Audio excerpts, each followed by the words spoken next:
don't believe there's anybody in America who doesn't see. Okay, everybody. Where is everybody?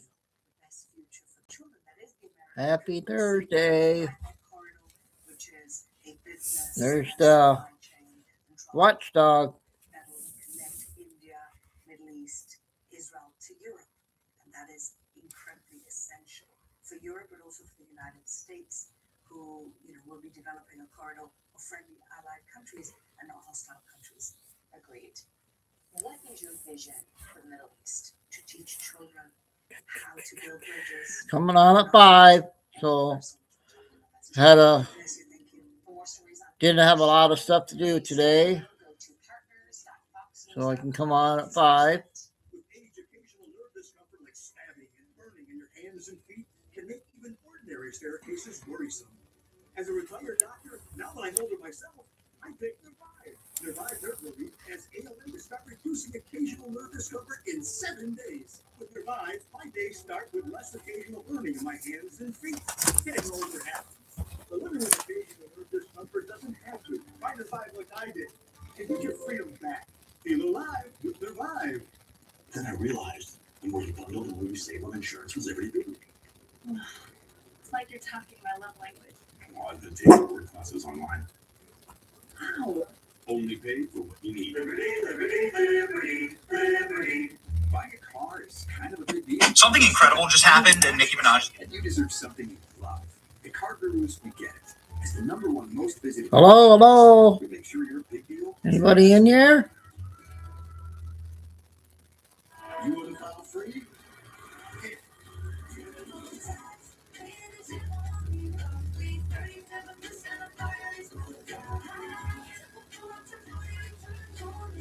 Wow.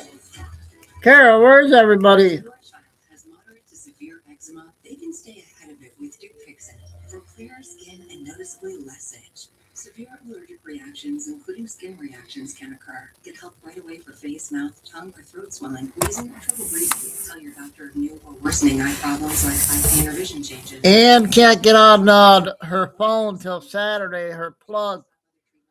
She had to order a new phone plug, so she can't come in. Oh, that must be the notification. Well, plus I got a different time. So we'll wait a few minutes. I changed the time again.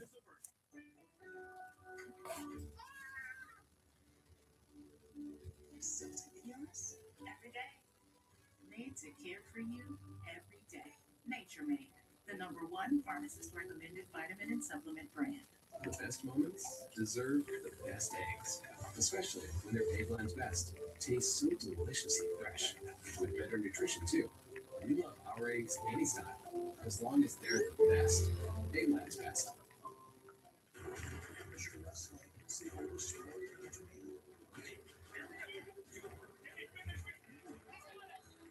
The best RAF matches ever. RAF, the greatest takedowns, streaming now on Fox Nation.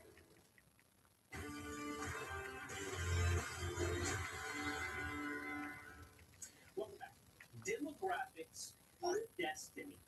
The issue of migration, illegal immigration, assimilation, and culture is not simply a Republican-Democrat issue. It's not even simply an issue for America.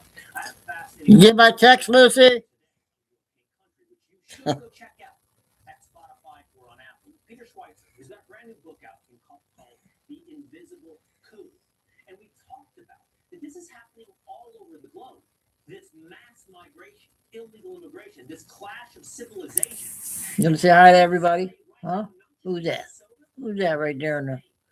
Spain is moving to legalize roughly 500,000 undocumented migrants. And under the plan, they'd be eligible for 1-year residence permits as long as they meet a short list of requirements. Now, what are those requirements from Spain? The government says that unauthorized migrants who entered the country before 2025 have lived there for at least 5 months and entered the country before 2025, have no criminal record, will be eligible.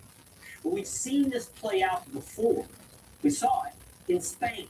We talked about it yesterday. There, an amnesty problem meant to solve other problems and satisfy a local need for compassion and love has totally reshaped the country.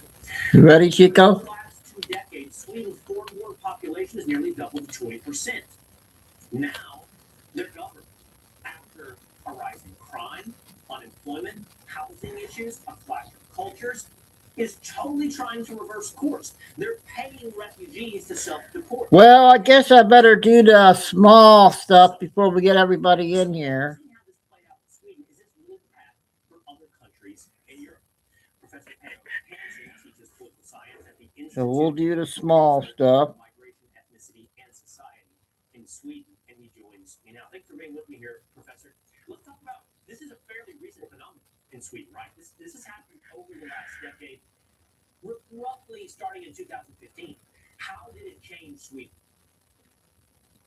Migration in Sweden started in the post-war era. So in the 50s, 60s, 70s, Sweden had a lot of migration. And that's basically how it's been. There have been a few dips here and there. So 2015 is not the sort of the first or the initiator. But it's been a long history of Sweden gaining Something seems to have broken, though, Professor. There seems to have become some. You ready, buddy? Are you ready to start this going on? Something breaking, whether or not it's the rate. I have read that it seems to have increased, but there's something that has happened in the past 5 to 10 years. All right, going on. The government wants to switch What? course to not sit there with their arms wide open to the rest of the world deciding. Another day of intel, right? Another day of intel. Huh? in asylum seekers, and then it dropped to historical lows, and that's where we've been for quite a few years now. And so what happened then in 2015? You took a bunch in. Why is Sweden today? Okay. So they gonna go now? Why? Well, that's political. That's politics. Very few people will be attracted to this, and what has happened in Sweden is that the municipalities, I don't know. 250 municipalities, they are very much against this because they want to keep as many people as they can. I'll do the short clips and I'll say the good stuff till when everybody gets in here. It's more about pragmatics and demographics, and this is what we see in Europe. You may have a lot of tough talk on migration and so on, but all governments in the EU, they want more migration because they are aging, depopulating societies. So that's really the picture, and very few, if any, will be attracted to leaving Sweden for a stipend of money. I do understand Things like that. when politics needs new bodies to pay into a welfare state No. with an aging population who doesn't reproduce, whose birth rates are entirely low. The question is whether or not you can survive the same leading up to this moment. Unfortunately, I'm out of time, but I appreciate it.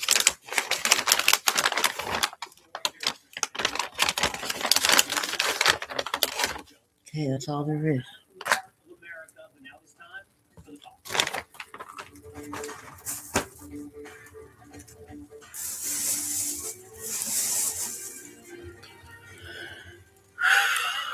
Along with Kennedy, Jessica Carlon, Missy Waters, and Greg Gutfeld. It's 5 o'clock in New York City, and this is the 5. Shoot. President Trump holding his 10th cabinet meeting, officially surpassing his predecessor Joe Biden's total of 9 cabinet meetings, and that was during his 4 years in office.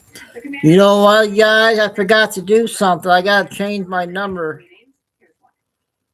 on this. Cause I changed my. How the heck did it get Japan? We're not going to go through it all today because the last time we had a press conference, it lasted for 3 hours. And some people said he closed his up.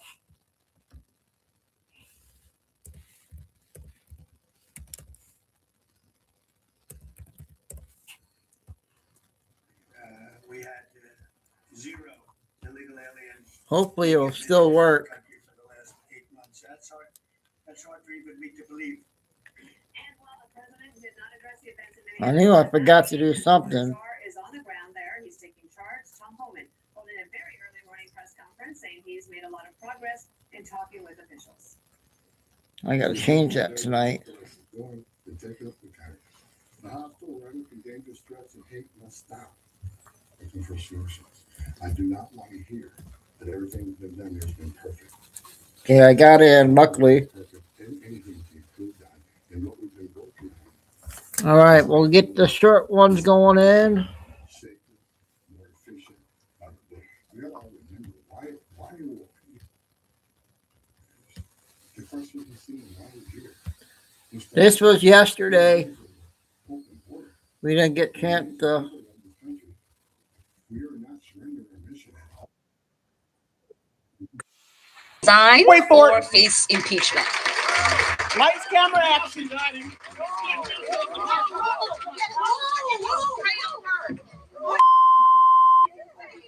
I don't know. I don't know.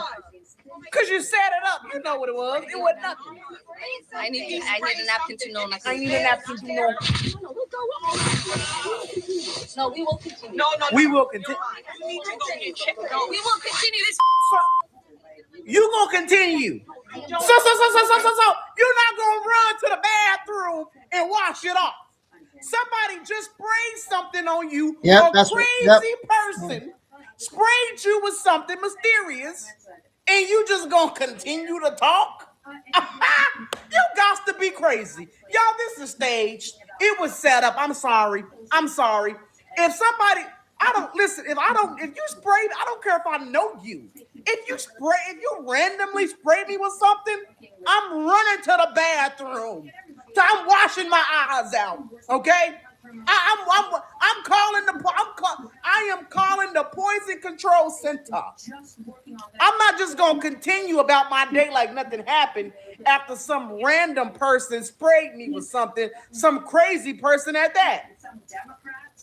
Y'all, I might have been born, but I wasn't born yesterday. I wasn't born last night. I'm not boo-boo the foo-foo. Nobody, literally no one in this world would just allow some crazy person to spray something on to spray them with something, and then they don't wash their face, they don't wash off their skin, they just continue about their day like nothing happened. Seriously? A normal person would have ran to the bathroom. Why didn't they take her to the hospital? She is a congresswoman. Why wouldn't they take her to the hospital? It could have been poisonous. Why? You know why they didn't take her? Because they knew what it was. It wasn't nothing but some damn water, some faucet water. That's all it was. Okay? Because if it was anything else, if it was not set up or staged, they would have rushed her to the hospital. That is the right thing to do. Especially if you are a sitting congresswoman and some random crazy person sprays you, you go to the hospital and get it checked out. So that's the deal they cut. Yep, he's right. Spot on that. He hasn't been on lately. First one he's been on in a while. In the streets, the woman did say he's still on a mission, and they're not leaving Minneapolis until the mission's over. And it's not just bad hombres. Anybody who's here illegally is deportable. This new Freddie video is internet. This is not the kind of guy they told you was out there. This wasn't the kind of innocent nurse, just long. Hi, my name is Sally. I'm 50 and I'm unemployed. And I'm struggling. I have the worst knot or strain in my neck, and it is going right around my ear and just like a rubber band around the back of my neck. And it all started because I forgot my gabapentin and my other pills last night. And it just gets me so tight, which just makes me spiral because it's like, oh yeah, I'm stressed and there's so much stress. And I try to take a nap and then my husband came in. He has got a work emergency. I'm napping. There's just so much to this. And my husband has been JJ, the biggest supporter. absolutely there every turn. Tells me to relax, tells me I don't have to worry about pretty much anything. And I am so lucky. But I'm feeling a lot of guilt for not hustling like I should be. And so today I was doing good this morning, and then this headache has just gotten worse and worse. Today, and JJ. I've taken all the ibuprofen I can, and I don't want to keep taking those types of drugs. I am going to try a gummy because I can't stand this, but I'm going to honor all the feelings I have, and for some reason share them. It's more for me to get them out there, but maybe it could help somebody else. I don't understand. Okay, so when I first put this video on, I was thinking to myself, man, how do you get 50, become unemployed, don't have any kind of support system or a man or a husband or something like that? And then she said she got a husband, and then she said that the husband said, don't worry about anything, but she felt guilty for not hustling. It's like, girl, you just need to be purposeful. And if he's saying that y'all don't really need it like that, then that means that you can go and do something that's just as productive, maybe not make as much money until you get to the other spaces that would allow for you to actually feel like you contributing, if that's what you want to do. But if you just sitting around being bored, that's part of the reason. That was a short clip on that one guy. JJ, I sent you my new phone number on the Telegram. And doesn't have a phone or doesn't have a plug till Saturday. Kay should be coming in. This one is 2 minutes, you guys. Hey family, I am Crying Ice. I want you to look at this Truth Social post from Commander-in-Chief Donald J. Trump. He mentions the NFL. He mentions Bill Belichick, Patriots. He mentions Sissy. Now, when you combine that with the Ray J news of his continued heart stuff, he's back in the headlines after Trump is posting about Sissy. I can't get Whitney out of my mind. This is a Whitney Houston. So she sings pregame the anthem that was pre-recorded, no live mic, by Clive Davis on like February 6th, 2011. She sings pregame to the Dallas Super Bowl 45. A year and 5 days later, so you have on February 6, 2012, you have Eli Manning. Yeah, today was a good day, though. The and sun's the been out all Giants day. defeat the Patriots in that miracle play, the miracle catch and throw Eli to David Tyree, maybe, right? And he caught that pass like hanging onto the ball, crazy, gets his helmet and stuff. They stopped New England's perfect season. This was Whitney died in the hotel room, 4:35.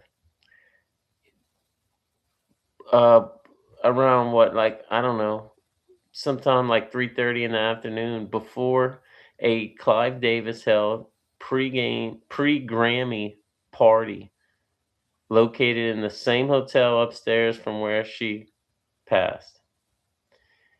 5 days after that Super Bowl. So Super Bowl week. And then we're hit with the suicide comms. I tell you something is up. This is Clive. He was in Clive, Iowa, and then he goes into this.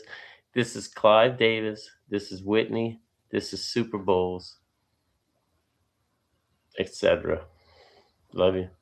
What do you guys think of that one?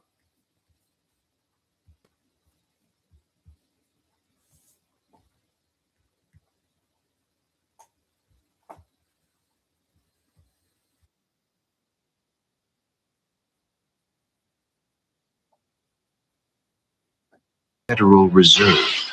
You're about to enter the twilight zone. So, how did this devil-worshipping pedophile private bank, really start? In 1910, 7 powerful bankers and politicians traveled in secret using fake names to meet on a sketchy island off the coast of Georgia called Jekyll Island. If you don't already get Jeffrey Epstein vibes, it gets worse. Behind locked doors, these fucking trolls drafted plans for the Federal Reserve. But there was nothing federal about it. They knew by adding federal to the name, our dumbasses would think it was part of government. They needed a system to control market crashes while always profiting. A system imported from that socialist shithole called Europe. They would print debt, loan it to the government, and charge interest. All while you worked like a 12-year-old Pakistani sweatshop worker making some dope-ass fresh kicks. Subscribe to see how this bullshit really screwed us and why we need to end the Fed. Yeah, that was a short one. Hey, Blido. So I'm doing a short one so we get everybody in here. Save the good stuff till about 5:30.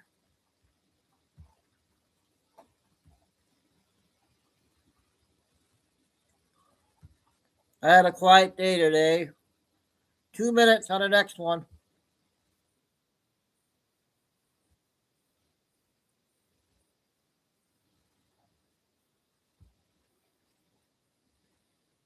Used anymore for your white liberal agenda that continues to use minority communities for your pet projects of trying to prove your sense of virtue and value to others.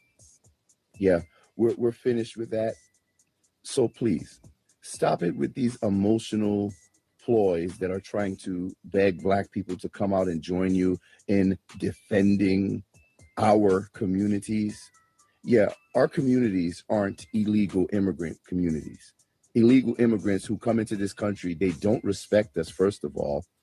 Our tax dollars are being wasted on them thanks to you white liberals who we've been noticing for quite a long time have deputized yourselves as the overseers of all politics related to Black people.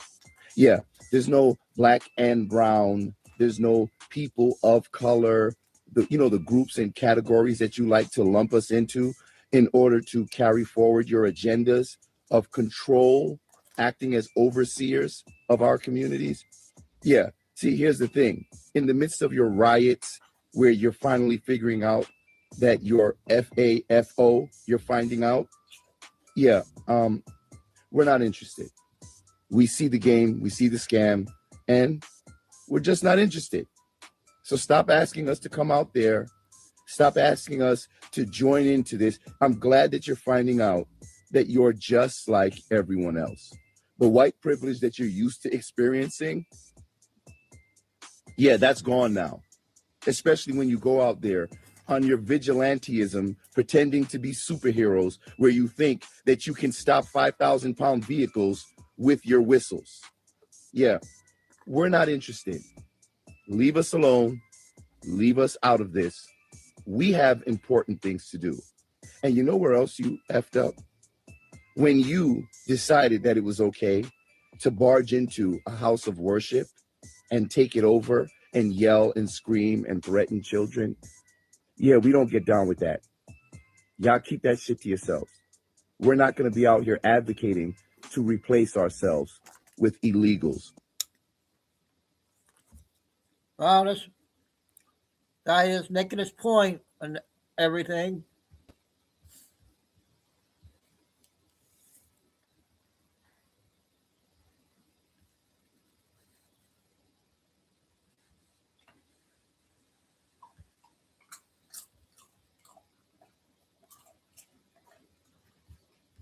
Oh, dang it.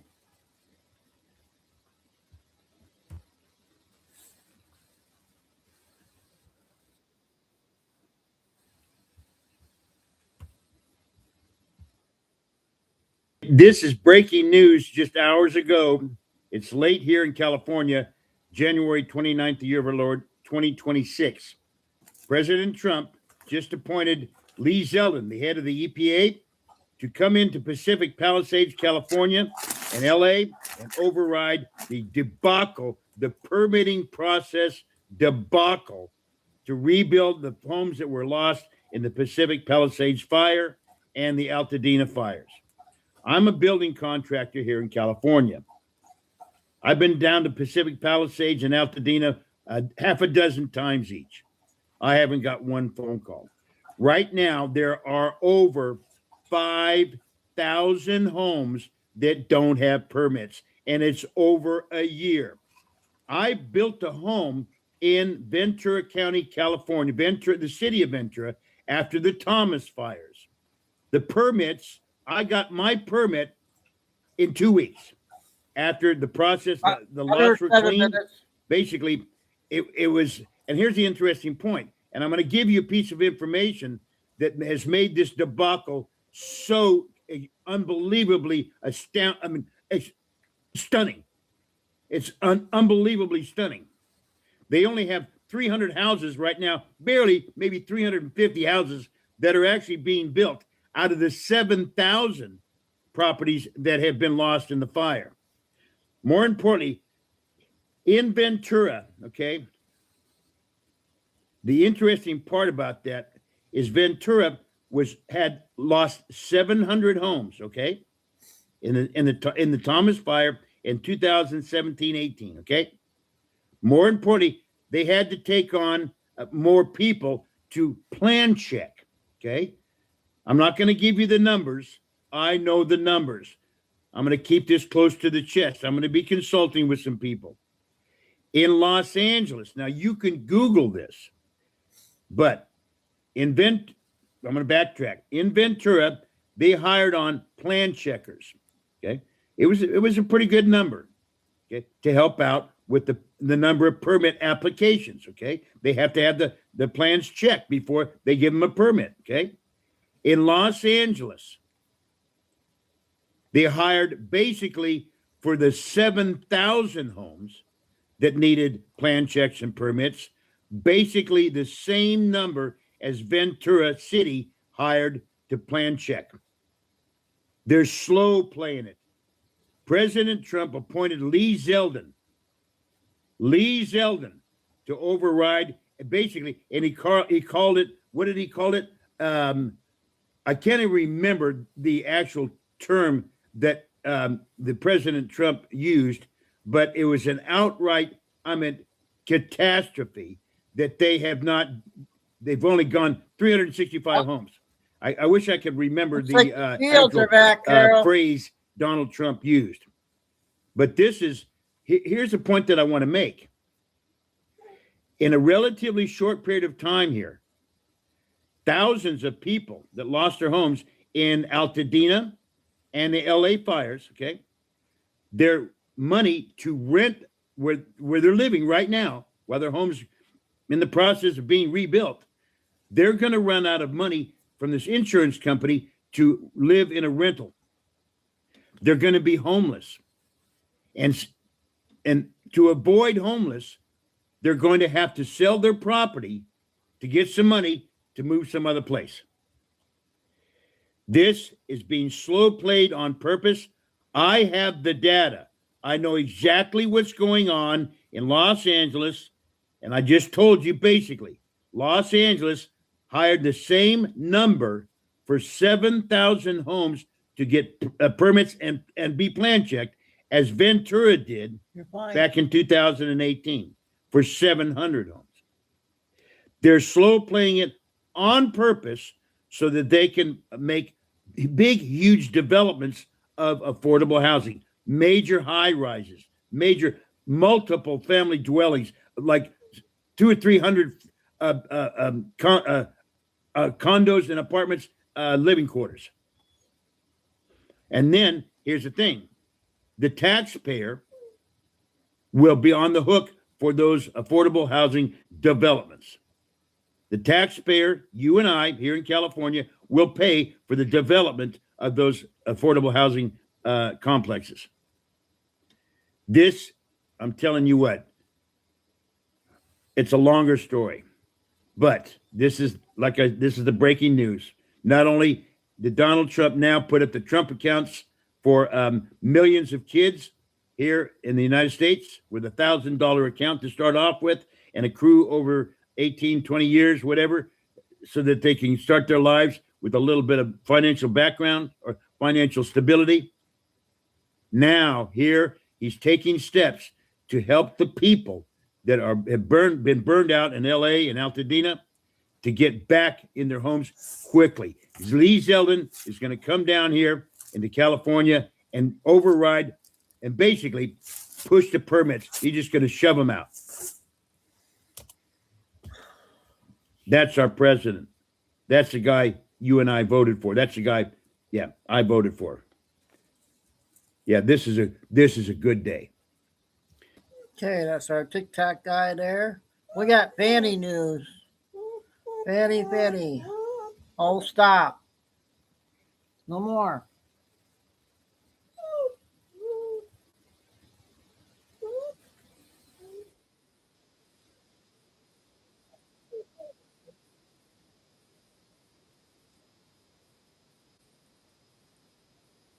Eight minutes on this one.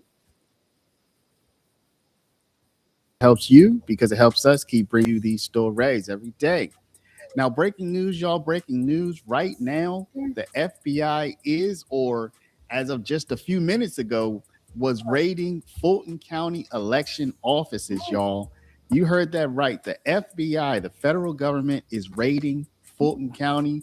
And you know that's home of your girl, Bonnie Willis. Now, apparently they're looking for any kind of evidence that may give them some kind of indication as to any potential irregularities in the 2020 election.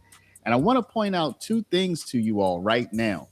Other news items that may be relevant to this. One, there was a subpoena for Bonnie Willis's travel documents late last year. We don't know if that's tied to this or not, but I'm just putting it out there in case it comes up again. And two, Fulton County has refused to seat 2 Republicans to its election board. They were fined $10,000 per day after a judge ordered them to seat those 2 Republicans, and they refused. Now that $10,000 per day fine is on hold right now, pending a court challenge that is set to go to court within the next month. It's already gone to court. It's set to go to appeals court, y'all. So let's go ahead and get into the news about what happened today. Again, Fulton County raided by the FBI. But before we do, y'all, you know that we are a paralegal school. If you've been watching our program now, you know that we've been around for 23 years. You know that guy wasn't, I don't know about him. We'll do the debt clock lady.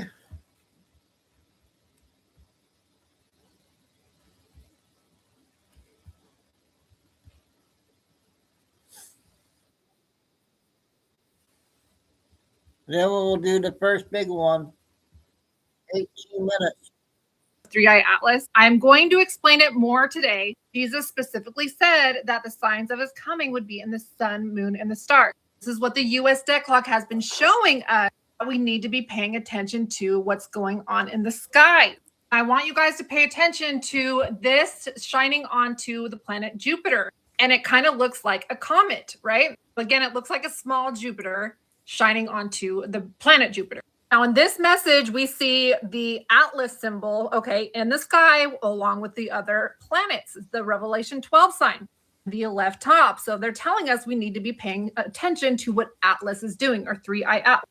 Again, you guys pay attention to Jupiter. I'm going to show you a video for the third time of Stefan Burns explaining what's happening with 3i Atlas and Earth and the dust. Earth is going to be moving into the remnant dust plume, I guess you could call it, left by 3i Atlas in October. Because we see, if we go all the way back here is September, end of September.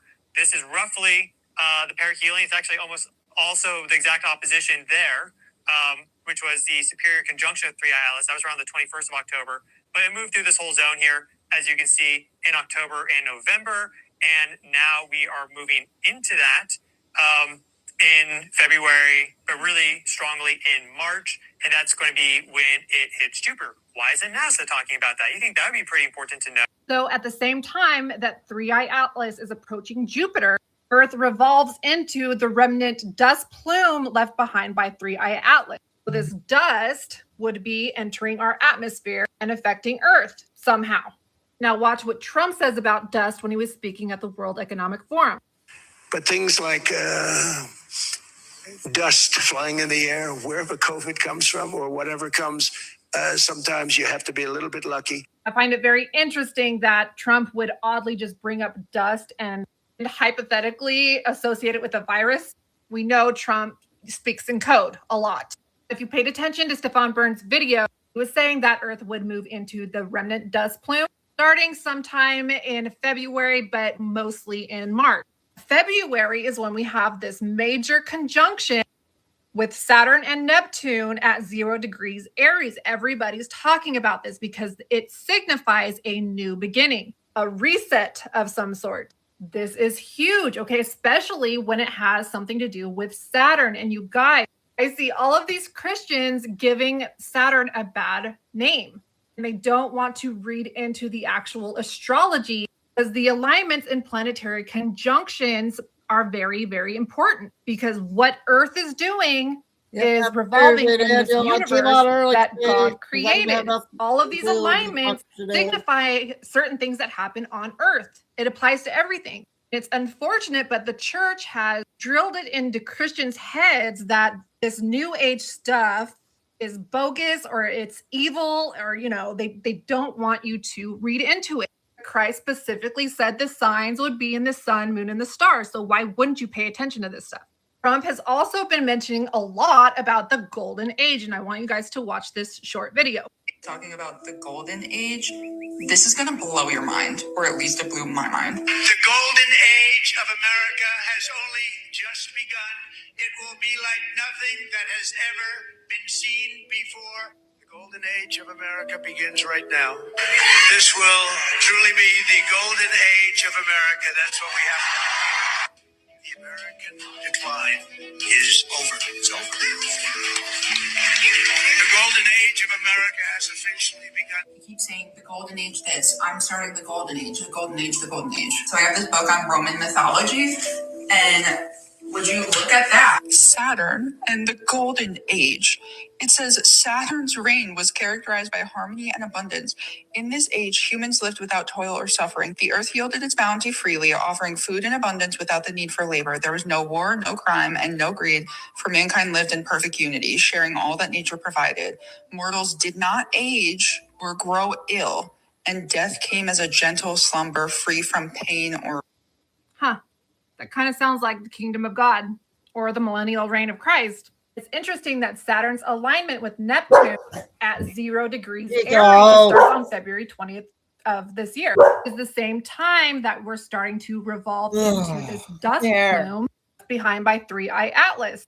If you pay attention to these astrologers who are keeping track of what's going on in the next few months, especially with Trump, it is very interesting. And I'm going to show you guys a few clips. Okay, so we have the government shutdown looming at the end of the week. And I told you last year when they had the government shutdown that I expected it to shut down again at the end of January. And I think this is what is going to institute some big change, okay? Like it will never go back to how it was before. And with the transits on Trump's health looking like around like Valentine's Day, the 17th, he's going to stroke out probably, then we could be looking at a new president while Congress is still shut down, which then chaos ensues. And then we come in, you know, there's escalating violence and military crackdowns in some cities. And then I think in about April, we're really getting hit with some kind of virus, and like nobody has any money and nobody has any food, and there's military everywhere and there's virus. And then some benevolent billionaire might come in and say, hey, actually, we'll just give everybody a UBI and you can just chill at home until we figure this out. And that's going to sound really great to people, but that's the last step needed to become full Germany. Well, this one was definitely anti-Trump. This is why I like to take other people's perspectives, because they still have good info that aligns with what we've been told, right? Instead of a UBI, benevolent billionaire, I think that is when the financial system will reset and it will change. Instead of a UBI, you get a UHI. that Musk has been saying, right? He's been saying that this is going to be a golden age. Everybody will have a universal high income. Like I said, there's two systems breaking off, okay? One's going to offer the UBI, the basic income, but it will be tied to a CBDC. The other one, which is the universal high income, will be tied to the new US Treasury dollar, which will be backed by God's resources. I'm going to show you another video. Say this and get it out of the way. Trump may not have been the choice that you picked in the 2024 election. That may not be who you voted for. But at the end of the day, Trump is the one that is taking us in the direction that we need to be going. And whether you like him or not, Trump has a big role in exposing in the ways in which the American people have been exploited and taken advantage of. This is the current position of the planets in the sky right now, as of January 23rd. And this concentration of energy right here is giving like once in a lifetime type of energy. Even if you know nothing about astrology, I know most people have heard somebody talk about Pluto moving into Aquarius this past year. And this is the main trigger that is setting off this mass awakening. Aquarius is the humanitarian sign. It is really the energy of power to the people. And Pluto brings about mass upheavals. So, of course, this is going to be a time where we're really seeing these old, outdated systems being dismantled and the corruption that was lying underneath them is being exposed. All of these other planets being here as well are just adding to that energy. Like the sun being here is just shining a light on everything that's going on. And Mars being here is what's giving that bold, that aggressive energy that is making us all feel like we're ready for this right now. We are ready. And Venus being here is just adding even more heightened emotions around this situation. Like this is a very zoom in, let's laser focus on what the problems are moment. This ball of energy right here is what's bringing about this like mass awareness of the greater systemic issues that we actually face and not the ones that we've been told that we've been facing for the past 10 years. People are really starting to notice that the way that they have been told to view the world is not the way that the world actually is. Now, talk about this energy right here, because if this energy is the mass awakening, then this energy right here is the breakthrough. Saturn and Neptune are in their final degrees in Pisces before they start a new cycle in Aries. And I want to tell you something about Saturn and Neptune. Neptune is disillusionment, okay? If Neptune is the veil that has been over our face for the last 20 or so years, then Saturn is the one that's really bringing in the energy that's going to lift that veil and expose the harsh reality. The fact that these two are conjunct today with the moon at 1 degree Aries means that this could be a very specific moment that really triggers bringing this energy in. And this is kind of like a push and pull type of moment, because on one hand, while we are bursting the bubbles of deception that we've all been living in, we're also kind of being grounded back into reality. Now, how interesting that we have all of these planetary alignments, astrologers saying pretty much the same thing that we've been told would happen. This shutdown is going to be the start of it. Stefan Burns mentioned that 3i Atlas would approach Jupiter in February or March. Jupiter represents abundance, right? The US debt clock has been showing us that this is biblical, the harvest and the millennial reign of Christ. So yesterday I did Okay, latest one on the depth clock, lady. I got a couple of short ones, and then I'll do Nick's big video he has out today.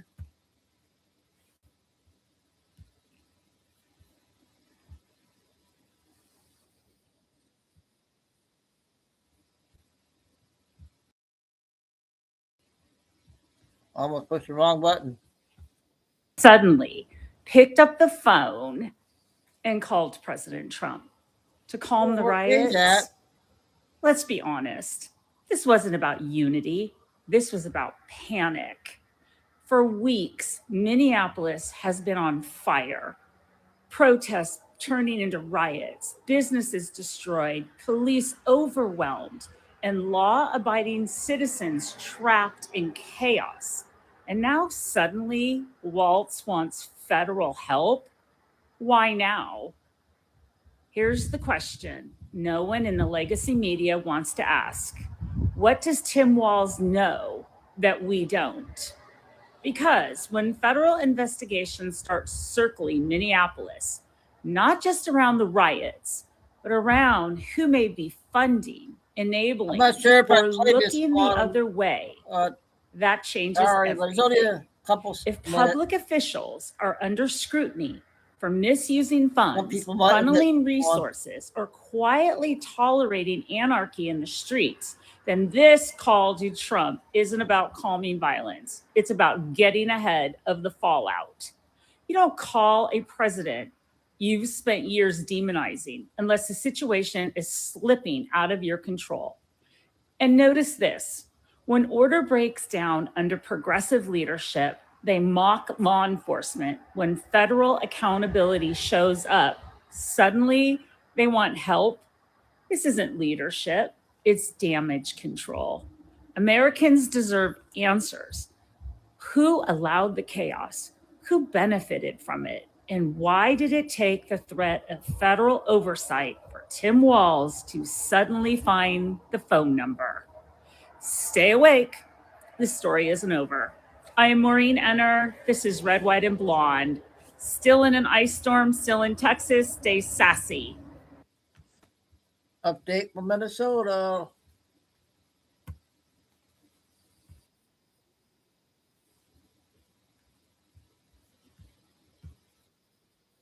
Federal agents launched one of the most explosive raids in U.S. history. A sprawling 2,400-acre ranch in rural Webb County, Texas, known for its isolation and harsh terrain, was the epicenter of a criminal empire so vast it seemed almost unimaginable. Today, secrets buried deep in the earth would finally see the light of day. Hidden tunnels, a network of underground chambers, and a horrifying connection to one of the world's most dangerous drug cartels were uncovered, along with something far worse. At the heart of it all, a man who should have been the very definition of justice. Federal District Judge Antonio Ramirez.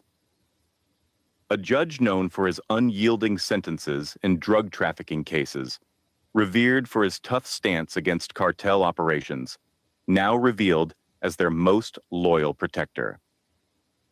His carefully constructed reputation shattered in an instant as the world learned that Ramirez was not a figure of justice, but a key player in one of the largest criminal operations in modern American history.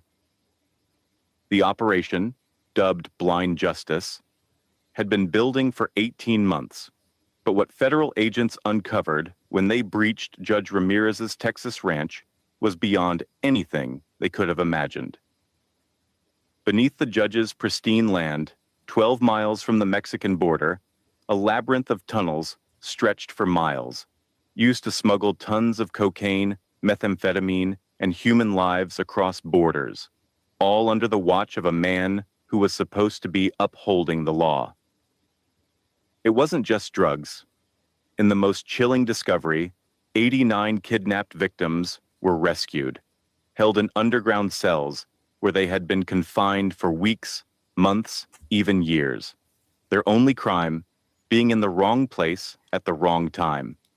These were the faces of human trafficking, victims sold into unimaginable horrors, their only hope being the very law that had betrayed them. Federal agents found more than 12 tons of cocaine, methamphetamine, and cash. Over $680 million in cash and assets were seized, including the ranch itself, along with offshore accounts in the Cayman Islands and Panama, proof that Judge Ramirez's criminal enterprise was far-reaching, operating across multiple continents with impunity. But how did this happen? How did a man appointed to enforce justice descend into such depths of corruption? The answer lies not only in his access at 3:47 a.m. under the cover of darkness. Okay, that was an important one there. Okay, our first big video, 18 minutes, and then we'll get to Billy Bean. I'll do a few other short ones, followed by, I got a 45-minute one. Someone that we haven't played in a while.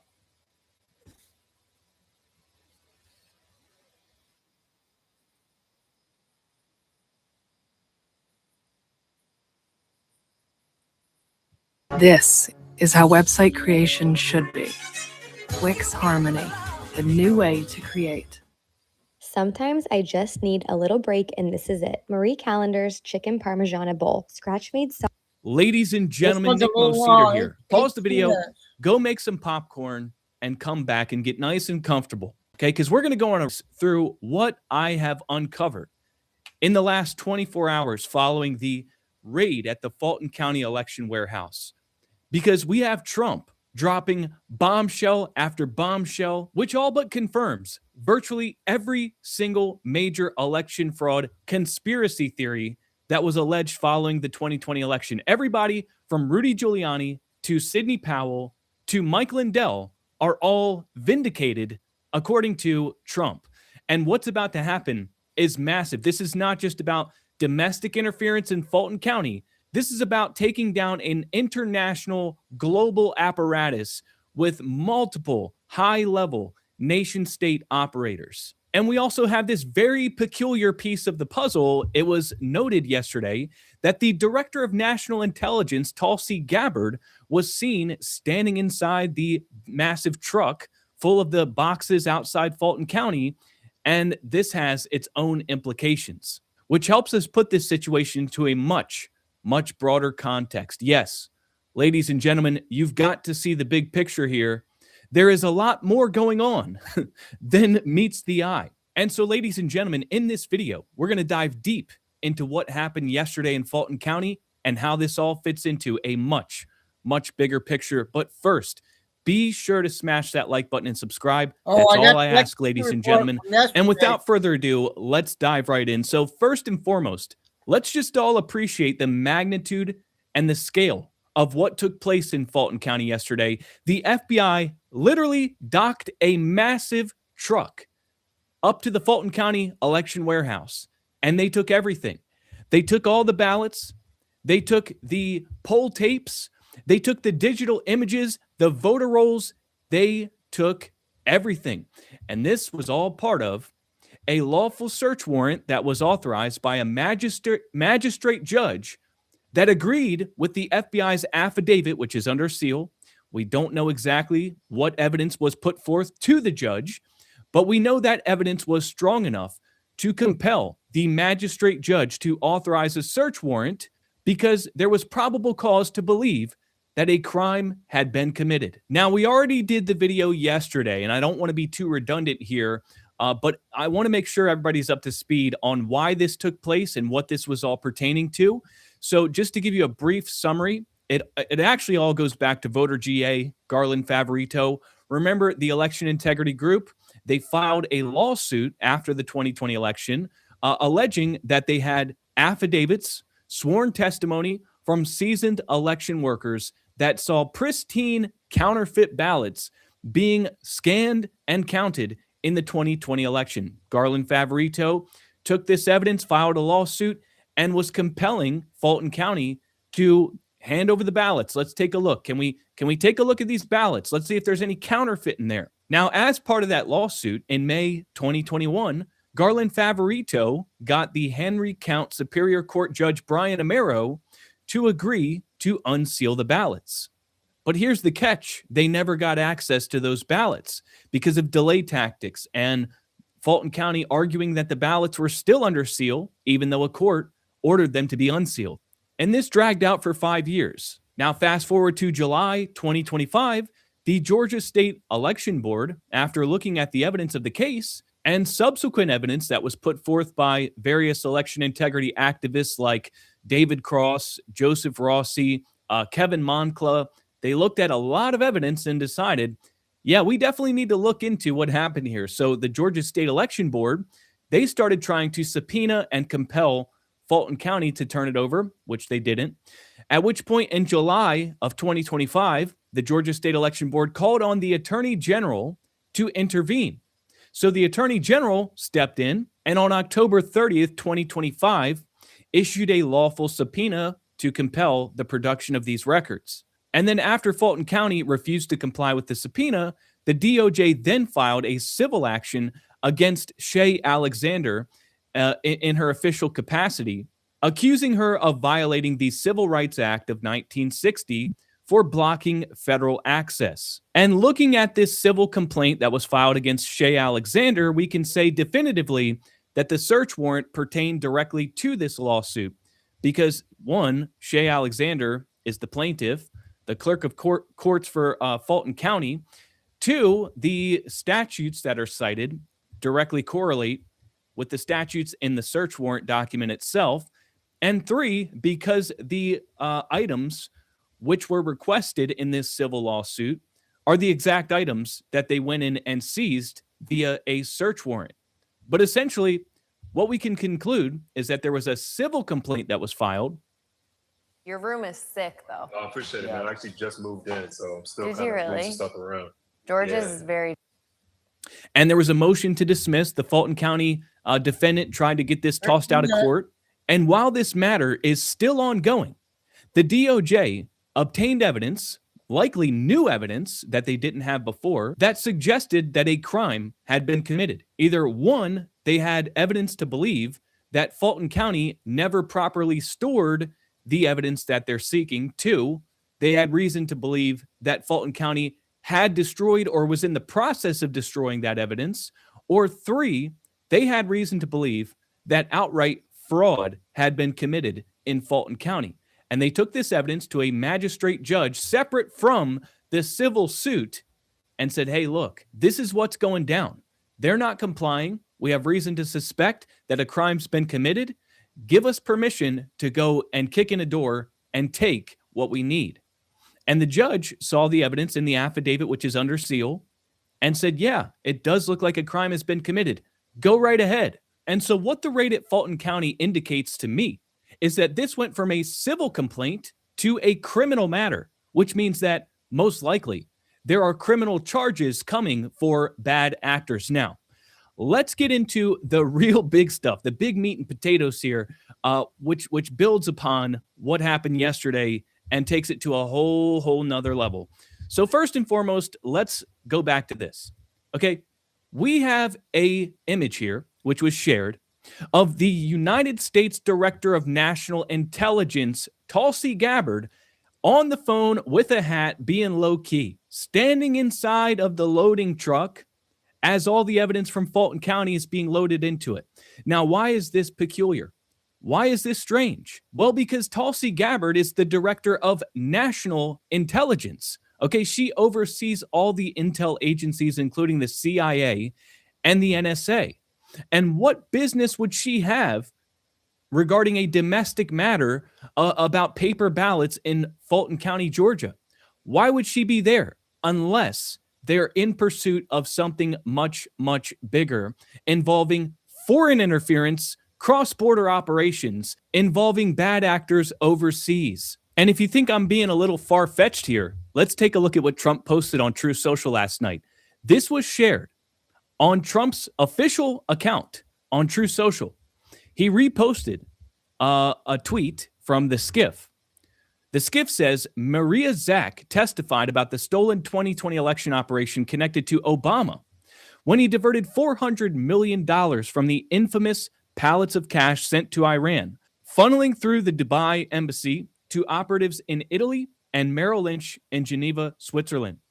In return, Italian officials at Leonardo SPA used military satellites to help hack U.S. voting machines, flipping votes from Trump to Biden, using CIA-developed tools like Hammer and Scorecard, along with numerous other methods of fraud and manipulation. China reportedly coordinated the whole operation, providing the tech, backbone, and bribes to corrupt Americans. The CIA oversaw it, the FBI covered it up, all to install Biden as a puppet. This is the global election fraud cartel and the real threat against American democracy and the rest of the world. Trump is giving a wink and a nod to one of the most wild election fraud conspiracy theories that there was. Italygate. Do you guys remember that? Where the blackouts at the Vatican and the Italian satellites? He is suggesting, and this is not me, we're talking about the President of the United States posting this on his official account, that the Obama administration in 2016 essentially laundered a $400 million slush fund through Iran so it couldn't be tracked or traced, because we're talking about a sanctioned country Once that money hits Iran, it's gone. We don't have any ability to track it. Then it was funneled to a European slush fund to finance the crime in 2020. Now, the Italy Gate conspiracy goes that an Italian defense contractor allegedly used military satellites to beam down the hacking commands from Rome into the United States via the machines. Now, the weapon on the ground is the machines, which have back doors which allow this type of hacking. And we're saying that the CIA provided the hammer and scorecard software, the algorithm that was used to manipulate the machine. So it goes like this. You have the hammer, which is this gigantic CIA supercomputer. You have the software, which is scorecard, which is like the algorithm. And this was provided and used and projected through Italian satellites to the Dominion machines to manipulate the outcome of the election. We have $400 million going to Iran, being laundered through a European slush fund, and then China was the one that orchestrated the hit. That's what Trump is sharing on Truth Social and all but alleging that's what happened, guys. This is insane. And so you may have some more questions here, okay? So how does Fulton County and Ruby Freeman and the water main break and the truckloads of ballots that arrived in Pennsylvania, how does all that fit into this? Because that was the question that I had when all of this stuff was coming out way back then. And I basically dismissed it because I was like, there's enough fraud domestically. We need to focus on that because it's easier to prove and it makes more sense. And I just kind of dismissed all the foreign interference stuff. But now it all makes sense. Here's how it went down according to the theories and according to Trump, who's validating that this is the case. So remember what Sidney Powell said, and she was called crazy for this. She was disbarred over this. She said that Hugo Chavez originated the Smartmatic software, which was then used around the world to rig elections. And she said there was an algorithm on election night which was supposed to rig the election for Joe Biden. But what happened was Trump received so many votes that he broke the algorithm. He broke it. And it wasn't enough to overcome the amount of votes that were coming in for Trump. So then what happened is, let's remember, they stopped the count in all the swing states. You had the water main break in Atlanta. You had it happen in Maricopa County. It happened in Wisconsin. It happened in Michigan. It happened in Pennsylvania. All the swing states simultaneously stopped counting. And then truckloads of ballots start showing up. Ruby Freeman stays overnight, working overtime, running duplicate ballots through the machines. And it happened in each major swing state to bring up the totals so that Joe Biden won by just a razor-thin margin. And so what appears to be the case is that there was foreign interference and domestic interference. Because let's think about it.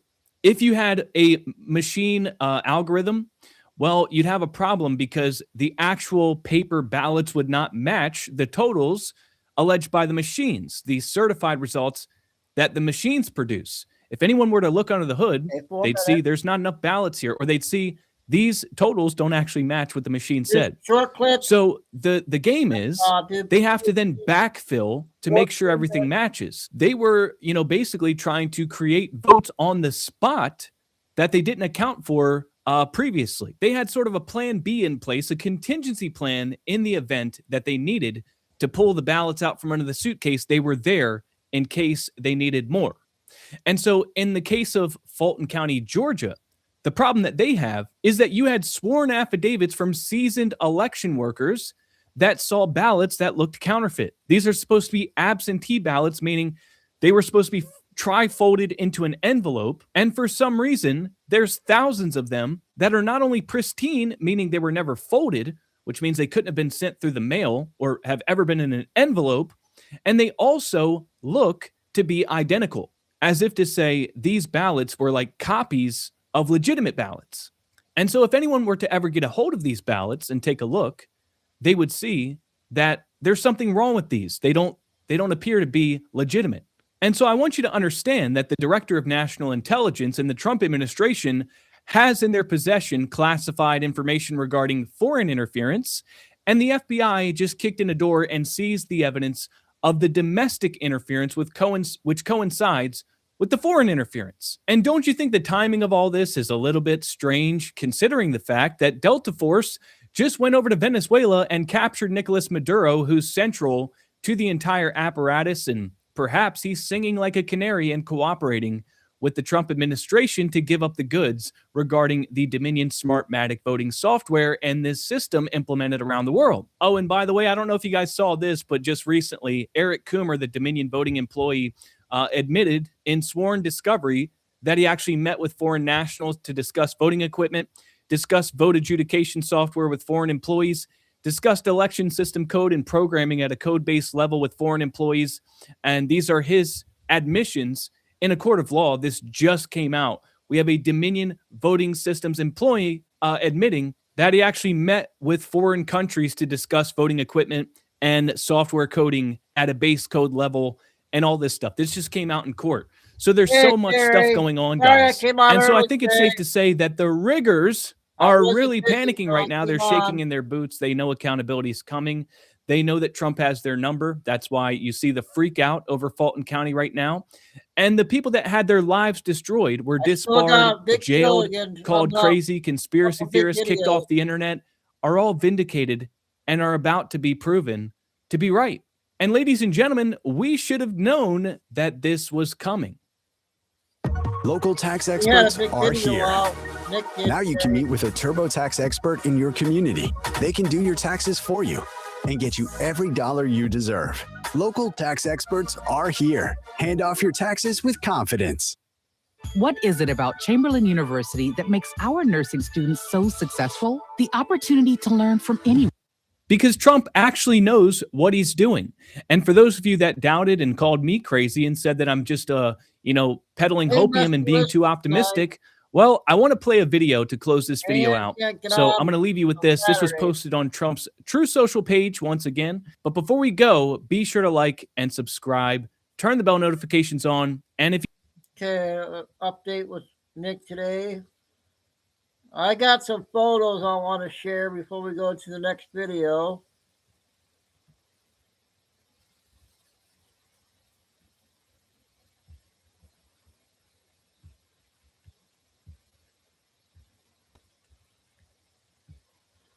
Okay, we got more votes than registered voters.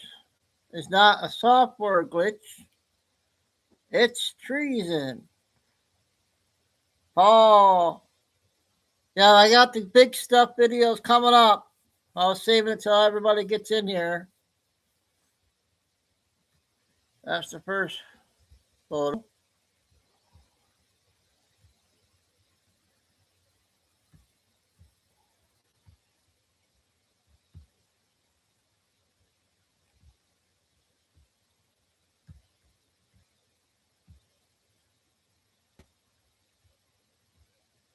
No one owns the water.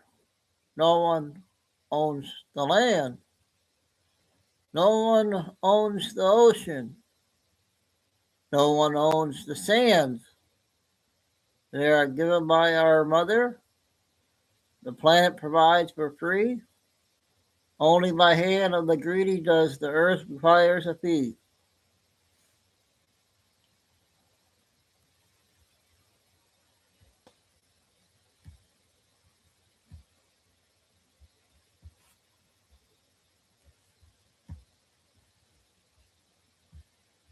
At this point, I'm pretty sure we have zero national debt. It is all fraud.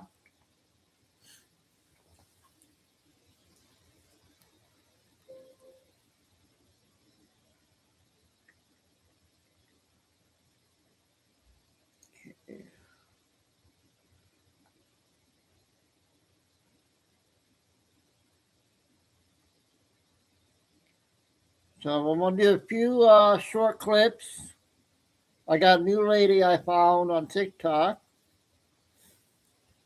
with Intel.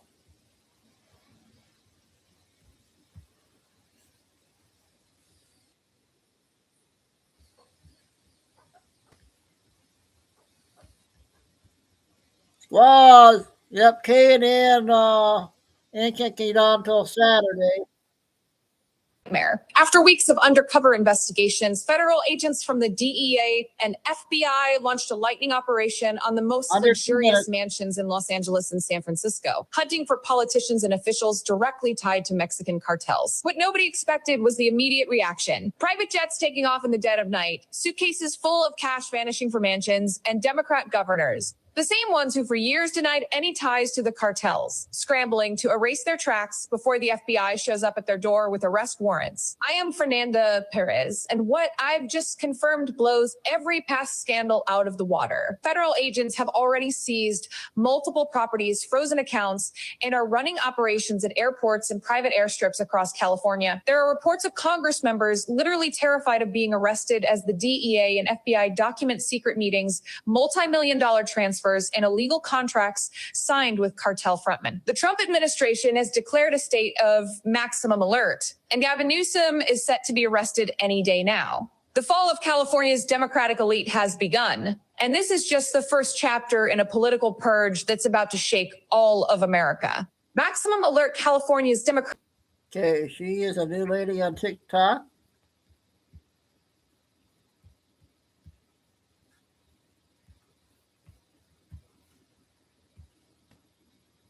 Uh-oh.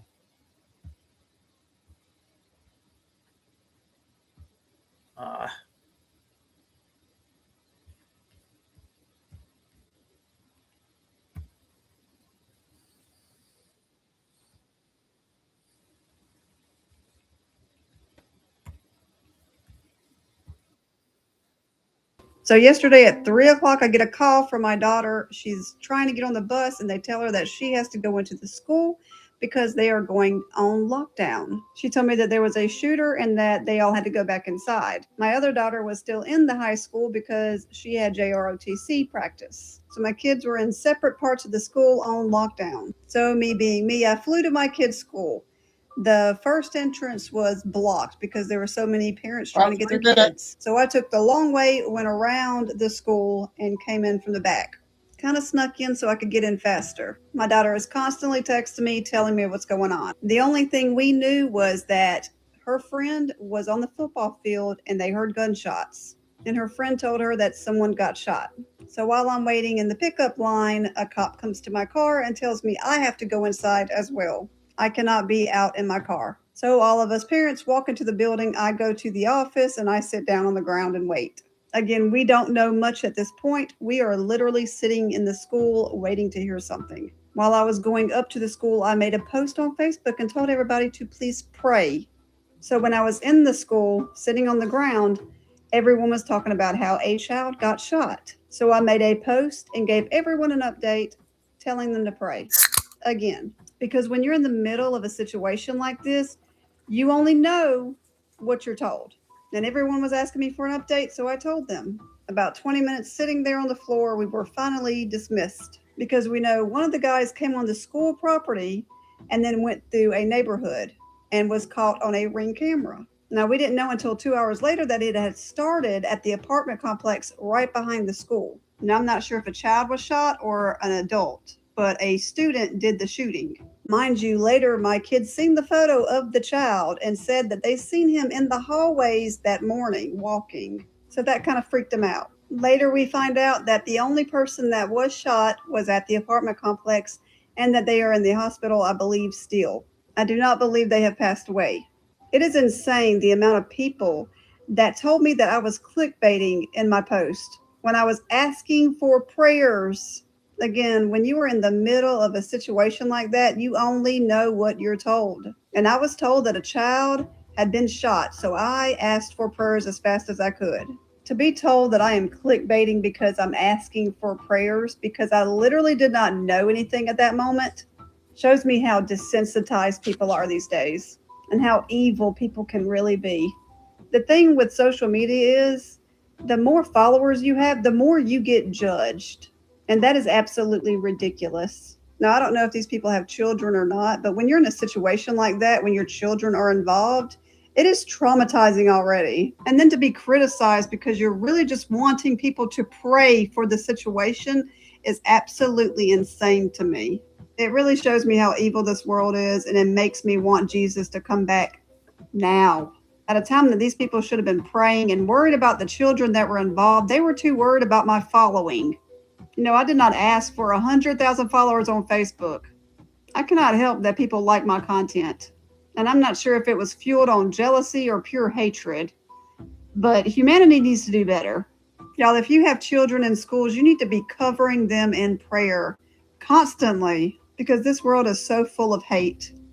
Listen up. So I want to share with you. Okay, another important one from our other TikTok lady.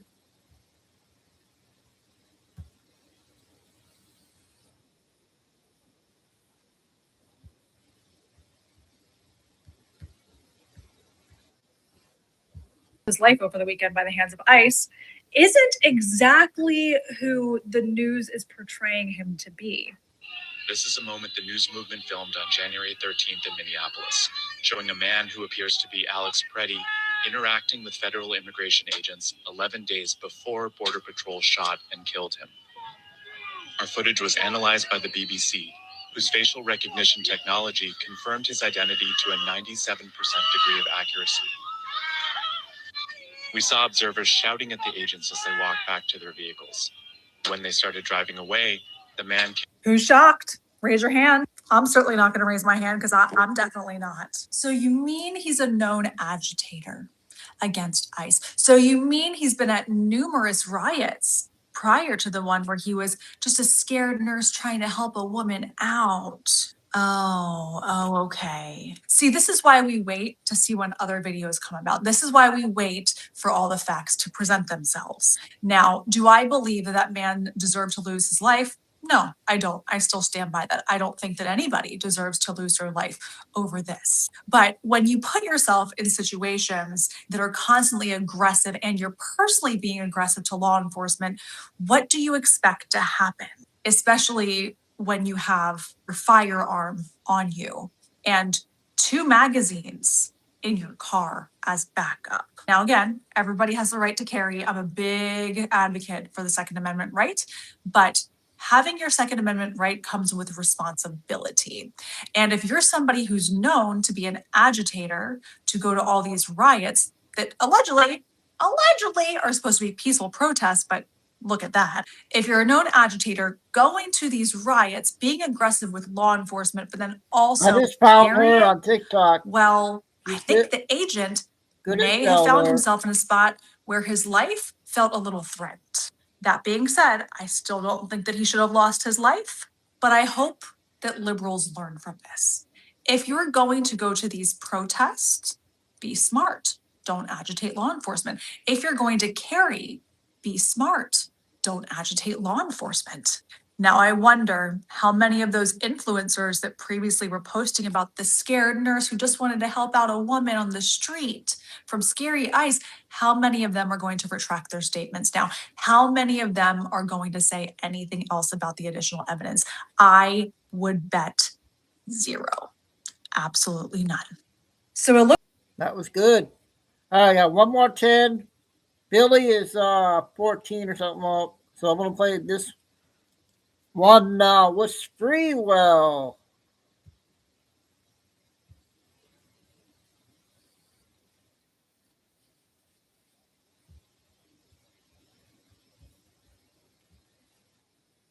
Mr. Swalwell was waiting for me to come in and speak on this bill so that he could. I don't know who you are, so that he could go ahead. decide how to vote. Who are you? And I so don't know who you are. I will explain what my position is.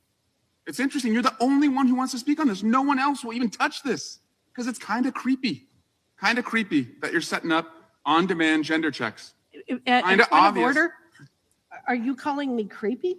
I'm saying it's creepy that you're setting up an on-demand gender check and you won't tell us how you're going to enforce it. May I respond to that? Will you engage in it colloquially?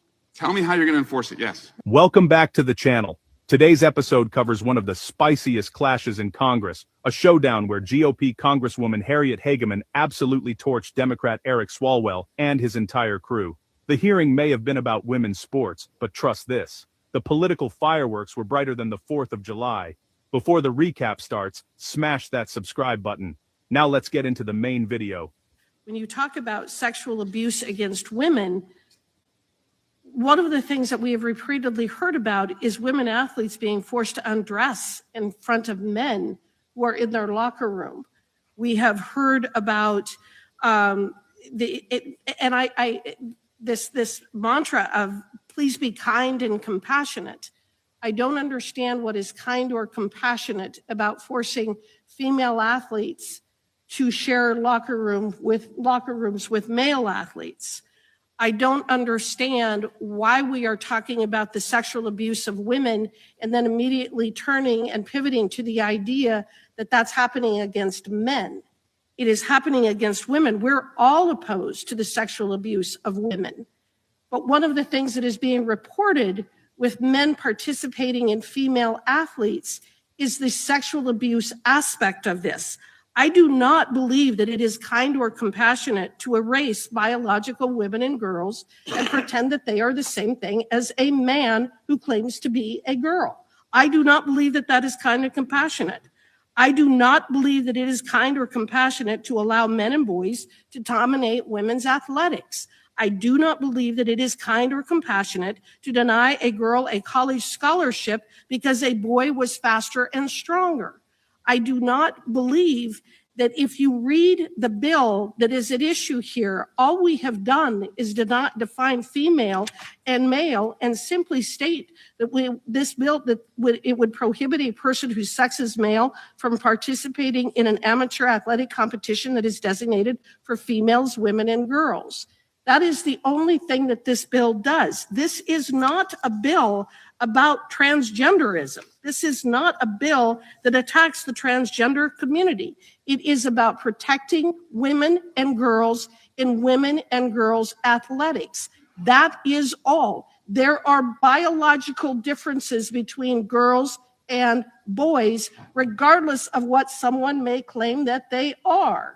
All this bill does is make sure that we are being kind and compassionate to our female athletes. But if you believe that there is a need to include this amendment, I'm not opposed to it, but we need to stop attacking us, stop attacking Republicans simply because we're trying to protect women and girls. We are very sincere in our belief that it is critically important that women and girls are able to access and participate in athletics. We believe that it is incredibly important that 13-year-old girls are able to play volleyball and basketball without the risk of being injured by a man or a boy. We are entirely sincere in protecting our families of girls and women who do not believe that their girls and women should have to compete against boys and men.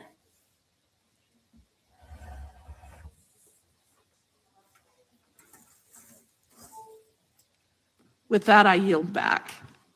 Gentlelady yields back. Chairman, I just want to confirm that the amendment is accepted. Well said. Yeah, I got to call the question, which I think we should adopt the amendment too. I think that's generally understood. All those in move to strike the last word. Oh, gentleman from California is recognized.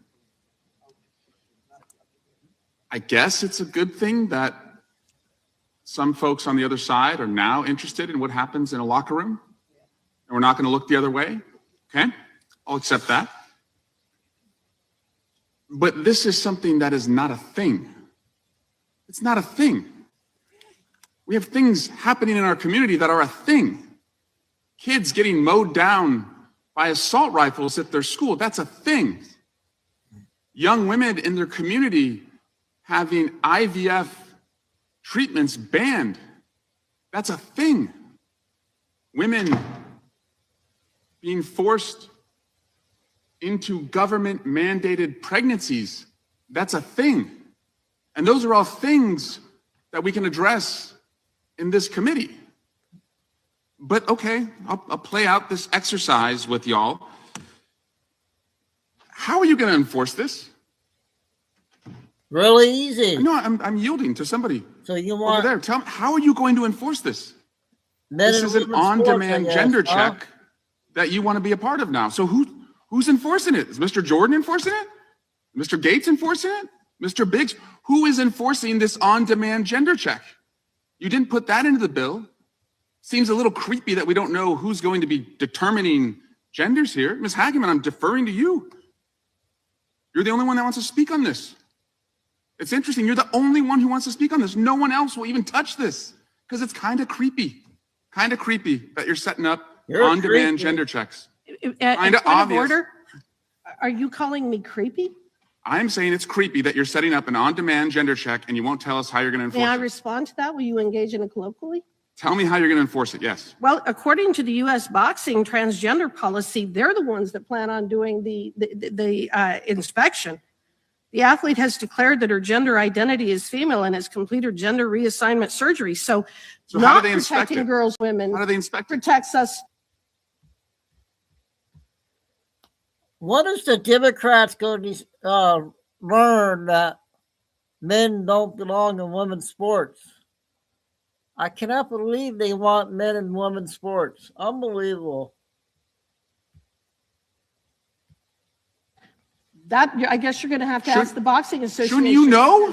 They're, This is your they're the bill. ones that have adopted the policy. I reclaim my time. The hearing kicked off with Congresswoman Harriet Hageman calmly pointing out that the amendment Democrats pushed was redundant. Sexual abuse reporting laws already exist. But she didn't stop there. While Democrats tried to hide behind the words kindness and compassion, Hageman took that phrase, threw it in political reverse, and asked what exactly is kind about sticking biological males in women's locker rooms. Democrats shifted uncomfortably. Swalwell probably tightened his tie. This is where Hageman brought the flamethrower. She laid out, point blank, that women's safety was at risk when biological males entered female spaces. She blasted the idea that protecting girls' scholarships and athletic futures was somehow discriminatory. Meanwhile, Democrats stared ahead like students caught without homework. Swalwell tried to pretend this was about anything except women's rights, but Hageman made sure the record was crystal clear. This was about fairness. Period. Then came Eric Swalwell, the king of deflection. While Hageman was busy talking about locker room privacy and girls' safety, Swalwell swerved into every other topic imaginable. Gun violence, IVF, pregnancies, aliens, Bigfoot. Okay, maybe not the last two, but the energy was close enough. He insisted the issue wasn't real, that it was not a thing.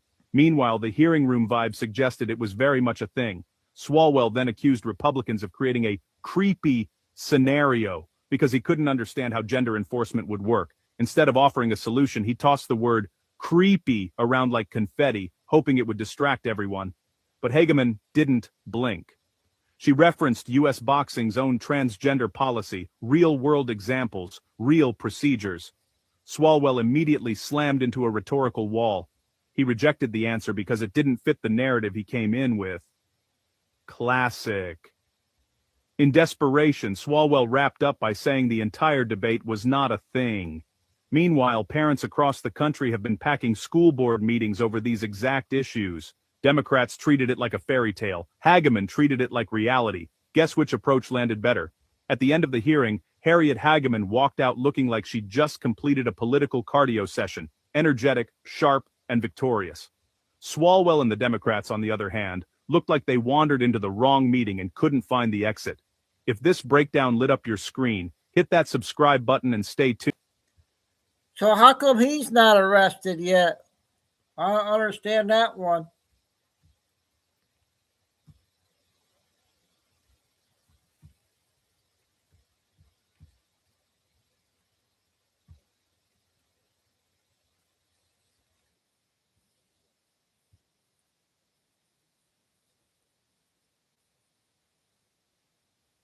Interesting. Welcome to Truth by Billy Bean, a flash update. Today's date, January 29, 2026. Time in Texas about 10 a.m. Some of the things we'll cover is continuing cold weather for the U.S. 60 dead, North Carolina blizzard, Florida snow, Mississippi no power in many areas. And we have a video that came out showing an armed Alex Pretty, confronting ICE on January 15. And we have this, President Trump, his Board of Peace being put forth as possibly a replacement for the UN continues to grow. China has apparently had a second coup try, and what's going on in Iran. So let's get started. We have space weather, pretty quiet yesterday, January 28th. We had from the solar wind a low-level geomagnetic storm, level 1, that caused auroras in the Arctic areas, especially in Norway. It is now, what we have occurring now is the second cold front coming down from the Arctic, crossing Canada into the U.S. It's believed the second cold front could possibly cause a blizzard in North Carolina, snow in Florida, and yesterday we had a dichotomy of temperatures in the U.S. We had 78 in California. It was being put forth by hurricane track. Up in New York City, right along the border with Canada, Wallasby Island, have you heard we had a temperature of minus 23 degrees Fahrenheit. So that's going on. So far, the death toll is up to 60. That was from the first cold front we had. Now we have the second coming into the U.S. And we have in Mississippi, tens of thousands of people, Mississippi, right along the U.S. southern border. We have tens of thousands of people without power. This winter storm from Mississippi has been catastrophic in terms of taking down their power lines. And it's being put forth that tens of thousands of people in Mississippi could be without power for weeks, not days. So that's going on. And we have this. So we had that tragic 2 shootings in Minnesota. And we had President Trump sending his border czar, Tom Homan, to Minnesota. We understand that from another source, 24 officers with the Minnesota police have resigned, and 18 of them have been hired by ICE. So that's going on. Tom Homan did meet with Minnesota State Attorney General Keith Ellison and worked out an agreement whereby ICE would go to the jails or the prisons to arrest illegals. And Tom Homan said ICE arresting criminal illegals in these settings requires far less ICE agents as opposed to Minnesota releasing criminal aliens onto the street, which Tom Homan said then requires about 16 agents to track and secure them. So an agreement has been reached by Tom Homan with Keith Ellison that ICE will be called to go to the jails and prisons to arrest illegal criminals. In exchange, Tom Homan said he could then draw down the number of ICE agents that are required in Minnesota. So that's going on. And we have this. Yes. So BP Earthwatch put out a good video showing that Alex Preddy, armed, had a previous confrontation with ICE on January 15 when he had attacked an ICE vehicle with ICE agents in it, kicked out the taillight. The ICE agents got out of the vehicle, had a confrontation with Alex Preddy. He wasn't arrested, or nothing happened there, but there was pushback, which also means Alex Preddy was known to ICE, and it was known that he came to the protest armed. So that's going on. And we have this from Stephen Gardner. The governor of Minnesota, Waltz, has perfection, quality, efficiency. Hardly.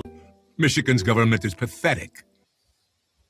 Had pushed back against Waltz by Minnesota police in St. Paul, Minnesota, with regard to how Waltz is interacting with ICE.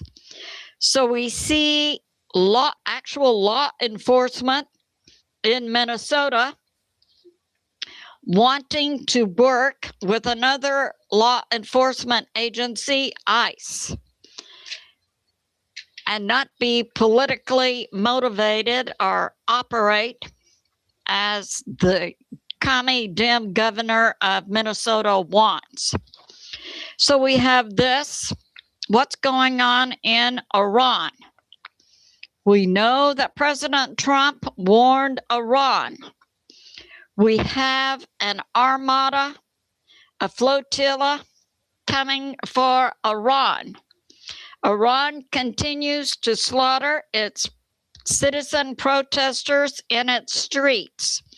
And as I put out recently, I believe officially now the number being put forth by including Iran, the number of unarmed citizen protesters shot dead by the Iranian government and military is up to 40,000.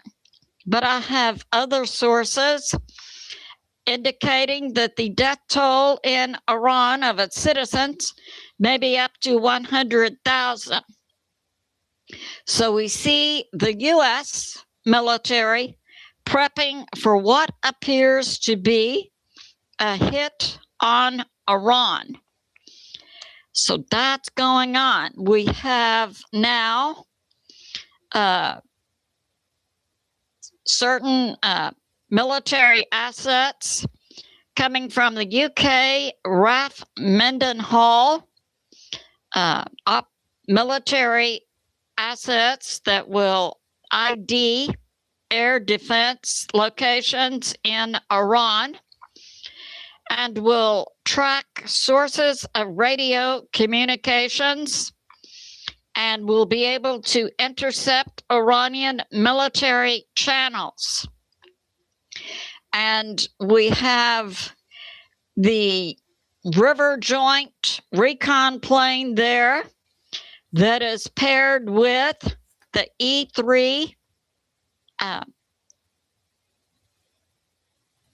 ANWACS plane that intercepts radio and radar signals. AWACS, I believe it's called. And we have this. Iran, we have picked up intel from inside Iran that the Iranian government, Iranian military, has said to its IRGC, Iran Revolutionary Guard, plus all Iranian military, to not carry cell phones, which can help the U.S. geolocate Iranian military assets. And the Iranian military is not to carry cell phones and they are not to have cell phones in their cars. And we have this. The Iranian parliament has okayed Iran closing the Strait of Hormuz. Now we know that a high percentage of oil flows through the Strait of Hormuz. So we have this going on. We have Iran, the Strait of Hormuz. The Iranian government has okayed closing it. And we have this. Yeah, so Goldman Sachs says a prediction: if Iran closes the Strait of Hormuz, we could see globally oil going up to $700 per barrel, which eventually would give us at the pump what, $10 to $15 per gallon. We have this going on in China. Now, in my last video, I put out that Keir Starmer, a traitor to both the US and the UK, had gone to China yesterday, to Beijing. He was also to go to Shanghai. I put forth the most likely to receive his payment for opening the largest Chinese embassy. I didn't think shingles would make me miss days of work. I was wrong. Talk to your doctor today. Find a Planet Fitness near you for $1 down, $15 a month. Cancel anytime. Deal ends January 30th. In London, in the world. And also giving over to the CCP a strategic military base. Diego Garcia, that's strategic for US and UK security. But hey, Keir Starmer appears to be in it for what he can get. So he was in Beijing yesterday and then to go to Shanghai. I reported earlier this week on a coup attempt on President Xi, and that Xi was then arresting many generals, lieutenant generals, and lower level Chinese military officers. Now we have reports of what appears to be a second coup attempt in China. And yesterday we had the Chinese army going to Beijing and taking control of the Forbidden City, where the Chinese Imperial Palace is located, and additional army units going to other places in Beijing to secure those sites.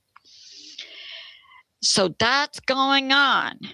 And it's unknown if President Xi was in Beijing yesterday when the Chinese army began to take control. We do not know.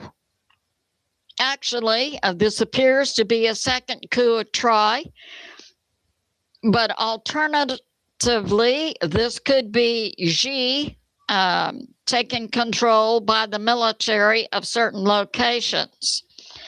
But we see some type of significant military operation going on inside China. We also had yesterday recall. When we took, one of the reasons we took Maduro out of Venezuela was not only to control the oil there and hit certain nations economically, Cuba, Iran, and China, with depriving them of oil from Venezuela, but Venezuela was also a primary location of Cuba, Venezuela, and CCP operatives overturning the U.S. election in 2020. And we know that in 2020, President Trump's team and the Republican Party tried to go through the U.S. courts to question the election of 2020. So Venezuela was a key to bringing to justice people who participated in the 2020 U.S. coup. And we see yesterday the FBI going to Fulton County, Georgia, with a warrant to take voter rolls and voter information for the 2020 election.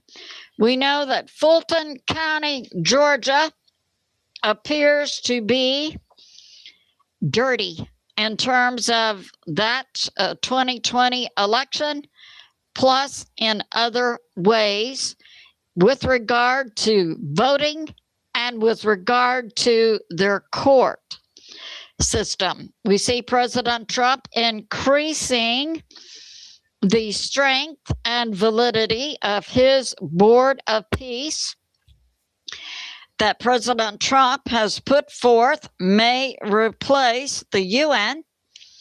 And we have a new country signing on to the Board of Peace. And we know President Trump made invitations to 60 nations to sign on to the Board of Peace, including Russia and Belarus. Now we have this. So we have Ukraine, Russia, Belarus.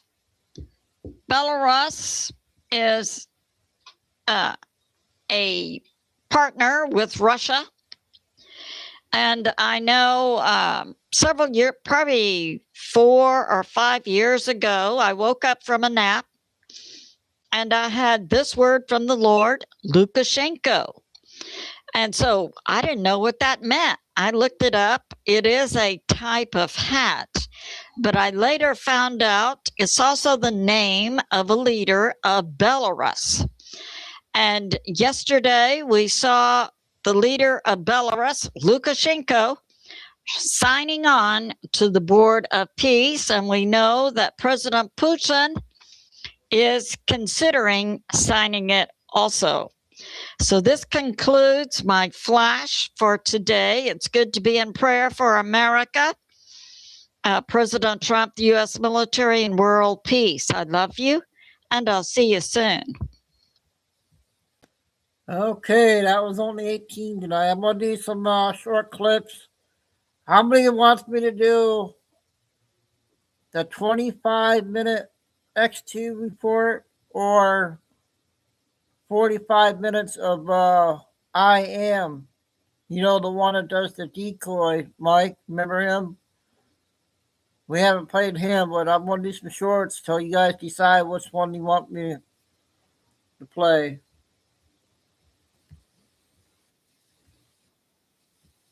This one's 4 or 5 minutes.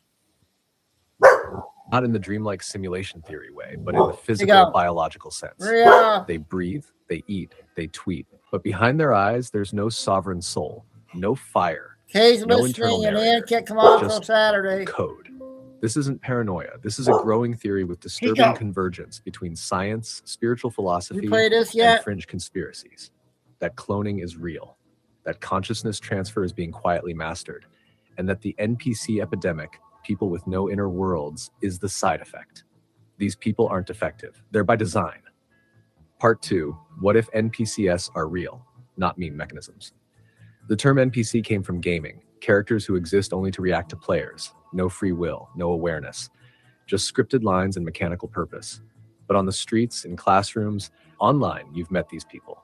Blank stare, but a smile. Repeating the same phrases as headlines. No deep beliefs, no contradictions, no soul tension, just existing. Now, here's where it breaks reality. There are people alive today who report having no inner monologue, no voice inside, no narrative, no reflection, no I behind the me, and they think that's normal. Part 3, inner monologue versus inner void. Think about this. You talk to yourself in your head. You argue with yourself. You narrate your life. You know you exist because you're constantly witnessing your own thoughts. Now imagine waking up and There's nothing. You see, you act, you respond, but there's no internal self-examination. Science has confirmed this split. Some people have rich, verbal, detailed mental narration. Others have only abstract feelings or flashes of images. And a small subset has nothing at all. Now combine this with the NPC theory. What if people without inner monologues aren't wired I'll differently? play if you guys What want if they were to. never I'll truly plugged in to play the begin whole with? thing. They operate, but do they experience? Part 4, enter the clones. Now layer in the Wanna do darkest some theory. short ones Clones here, and then exist, we'll get to the not metaphorical, IM. literal human clones, created by elite We haven't programs, played him in a housed long in secret time. labs, engineered from harvested DNA, raised not to feel, but to obey. Some are vessels for uploaded minds. Others are simply placeholders, background characters in the theater of reality. But here's the glitch. A cloned body doesn't mean a real person. A perfect face doesn't mean a soul. A moving mouth doesn't mean an inner voice. So what do you get when a cloned being lacks This is consciousness interesting. upload? An NPC.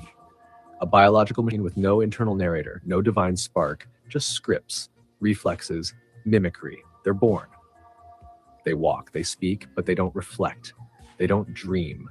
They don't remember what it felt like to be 5, and maybe they were never supposed to. Part 5, why the elite would do this. Here's the darkest motive. You want power that lasts forever? Kill death.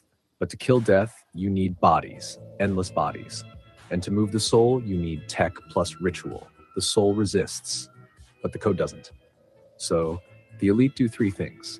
1, clone bodies, blank canvases. 2, transfer consciousness, move the soul into a newer vessel. 3, dump the leftovers. Failed transfers, they don't waste, they deploy them into society. And what does a failed or empty vessel look like? A human with no internal compass. No monologue, no resistance, no rebellion, just enough humanity to blend in, but never awaken. Part 6, you are the outlier. If you feel deeply, hear your own voice inside your mind, argue with yourself. Think about the future. Ask what's wrong with people lately. Congratulations, you're not broken. You're the glitch in their system. A sovereign soul, a player in a game full of programmed pieces, and the rise in soullessness around you, that's the system trying to normalize the takeover. Part 7, the end game, a world of shells. Now imagine this, a future where most humans are cloned, where elite consciousness is recycled through young flesh, where true souls are a rare hunted breed, and where society is full of cloned politicians, hosted celebrities, background NPCs with no internal monologue, and AI-generated personalities mimicking real thought. The war isn't bombs. It's not even ideology. It's a war for reality itself. A war between voices and echoes, souls and shells, players and programs. That was interesting.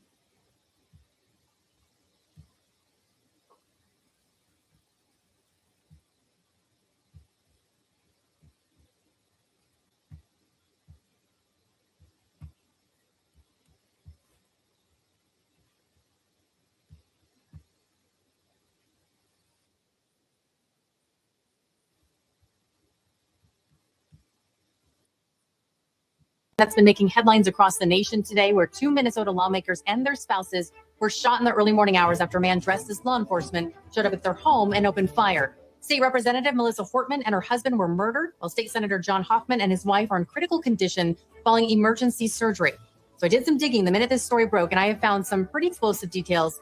And legacy media, they're not reporting on all of it. There is a shocking connection between the suspect and lawmakers in Minnesota.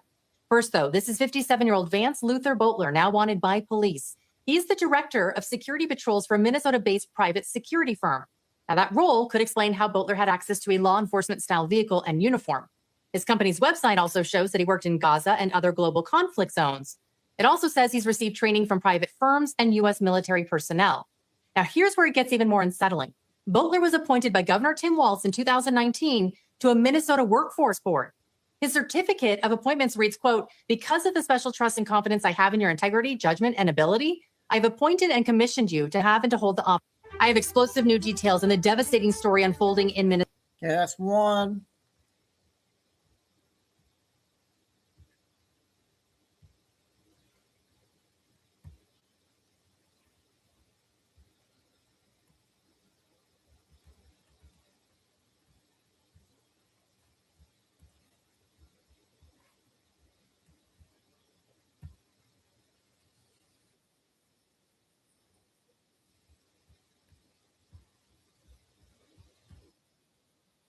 She thought she could prosecute a former president for crimes she was pulling off herself, all while smirking as if her moral high ground was bulletproof. Yet she pretty much thought nobody would dare flip over her carefully polished stones, but ho, how the mighty fall. Her fantasy of locking up Trump has twisted into her own personal horror show. However, yeah, there's a however, the Biden-appointed judge overseeing her case might just be the get-out-of-jail-free card that she's counting on. Now, as for the media, they're in full meltdown mode. I mean, CNN and MSNBC, they're just one couch short of an entire therapy ward. They are just wailing over their fallen idol, the woman they swore would finally cage Trump. Well, guess what? Like every Democratic scheme, it backfired spectacularly. And if you're here for it, hit that like button for me. Also, let me know down below if you think this case ends in conviction. And quick heads up, you want to stick through this entire episode. I have a clip for you from last night's debate between the two candidates that are now running for governor in Virginia. And this clip is going to blow your mind. I have never seen this happen on a debate stage in my entire life. But before we get to that, remember the media was popping champagne after Trump was indicted? Trump hasn't spent much time in New York lately. You're drunk on her own arrogance. So blinded by... Next one.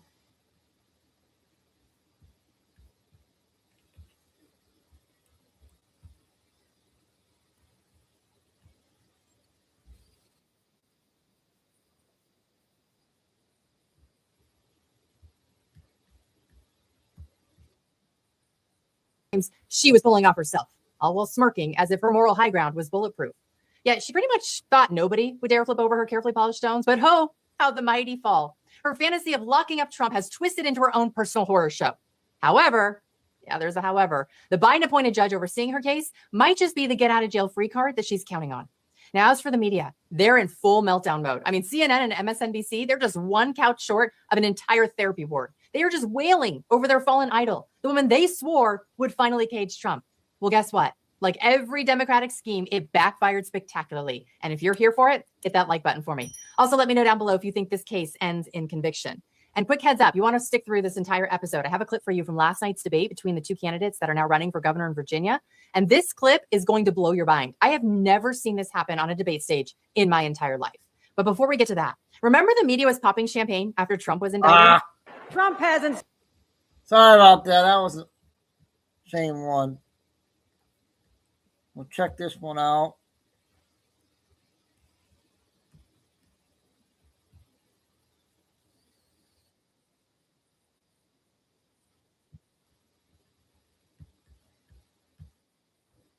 Than a Democrat's promise. New polls just dropped. The census spat out a projected 2030 congressional map that reads like a catastrophe memo from the left. I'm about to walk you through all of it. Plus, breaking today, DHS makes an announcement regarding the agents involved in the Alex Preddy shooting, all while President Trump makes a massive announcement of his own for our next generation.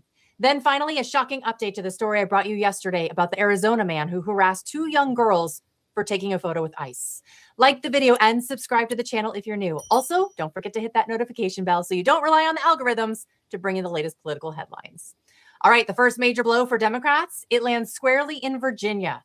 A Virginia state court just slammed the brakes on Democrats' desperate attempt to redraw the congressional map before the midterms. The judge ruled the Democrats failed to follow the basic procedure to approve the constitutional amendment that would have allowed a last-minute redraw of district lines. See, under Virginia law, changes like this must be passed and published at least 3 months before a general election. But this all happened last October, right before the presidential election. Democrats rushed their mid-decade redistricting resolution through less than a week before statewide elections. Apparently, rules for thee, but not for me, doesn't hold up so well in court, even if you're a Democrat sometimes. Now, Democrats are expected to appeal, but this ruling is still a massive setback in their mid-decade redistricting fight. And if it holds, it could block Democrats from picking up as many as 4 seats in this year's midterms. And just when you think it can't get worse for them, it absolutely does. Take a look at this. If this projection holds, the 2030 census shifts 8 to 9 electoral votes away from deep blue states and straight into traditionally red ones. That means Republican presidential candidates next decade could win without needing the so-called Wisconsin, Michigan, and Pennsylvania, the blue wall, at all. That's not a fluke. That's a migration crisis of the Democrats' own making. Now, there are 2 big reasons contributing to this. First, blue states, they're hemorrhaging voters as Americans flee high taxes, crime, failed leadership. They don't want it anymore. They want America First policies. Just look at these numbers. These are the top 10 states seeing population growth per the U.S. Census. South Carolina up 1.5%. Idaho right behind at 1.4%. North Carolina, Texas also growing by more than 1%. People are voting with their feet, and they're running away from Democrat rule. Now, the second problem for Democrats, mass deportations, because every illegal immigrant deported is one less reliable vote for the Democrat Party. As Trump has cracked on immigration, both deporting legal immigration and reducing legal immigration, which is very important, blue states are shedding voters. California lost over 200,000 Americans, New York over 140,000, Illinois over 40,000. They don't want to live in these failed blue states. Immigration is the only thing that is generating people to these states. Democrats saw the writing on the wall, which is exactly why Joe Biden tried to flood the zone with illegal immigrants. They knew that without importing an entirely new voting bloc, it was game over for them. And now, as Trump's immigration raids ramp up, those same blue states are about to shed even more residents. That's not just bad news for Democrats. That is a full-blown electoral earthquake. And here's what that means for the 2032 election, which really can't. Okay, I got at least 3 or 4 of those in. So I'm gonna try to get all of I Am, because we haven't played him in a long time. I saw his video out today. That will put us about 7:45. So hopefully I can make it to 8:30.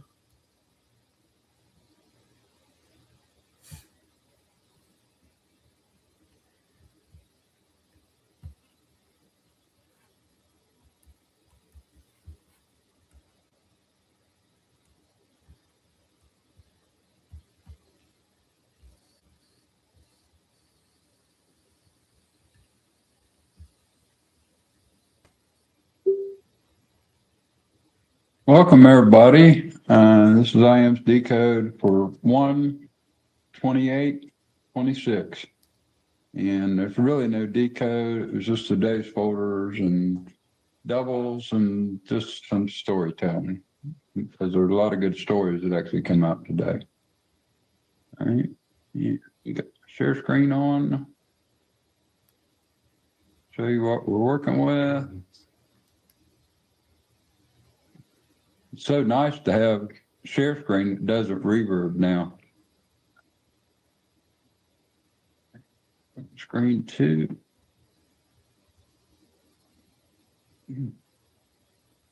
All right. So this is the folder for 1/28/26 doubles and some story time throughout. But this is everything that come in today.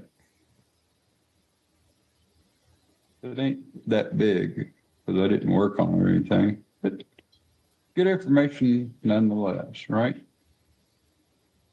So we start with the FBI raid on Georgia.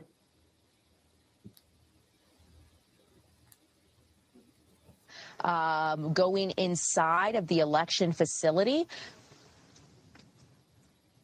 Our photographer was able to go inside. He was let inside and allowed to be up and close. As you can see, this is interesting because one of the questions we did ask Larry was if agents were restricting his access or asking him to back up at all. And he said that so far they've been allowing reporters to get up close to the situation. Outside if you want to take that. Yeah. Okay, so now agents are asking them to back up. Actually, you shouldn't even be in this area, but. Hey, you know what? I don't have a key, so there you go. Okay. Okay, so agents are asking them to back up, saying our crew should not be in this area. So this is something we're going to continue to monitor. And as our photojournalist gathers more information and reporter Larry Sproul gathers more information, we're going to be able to hopefully get that information for you. Right now,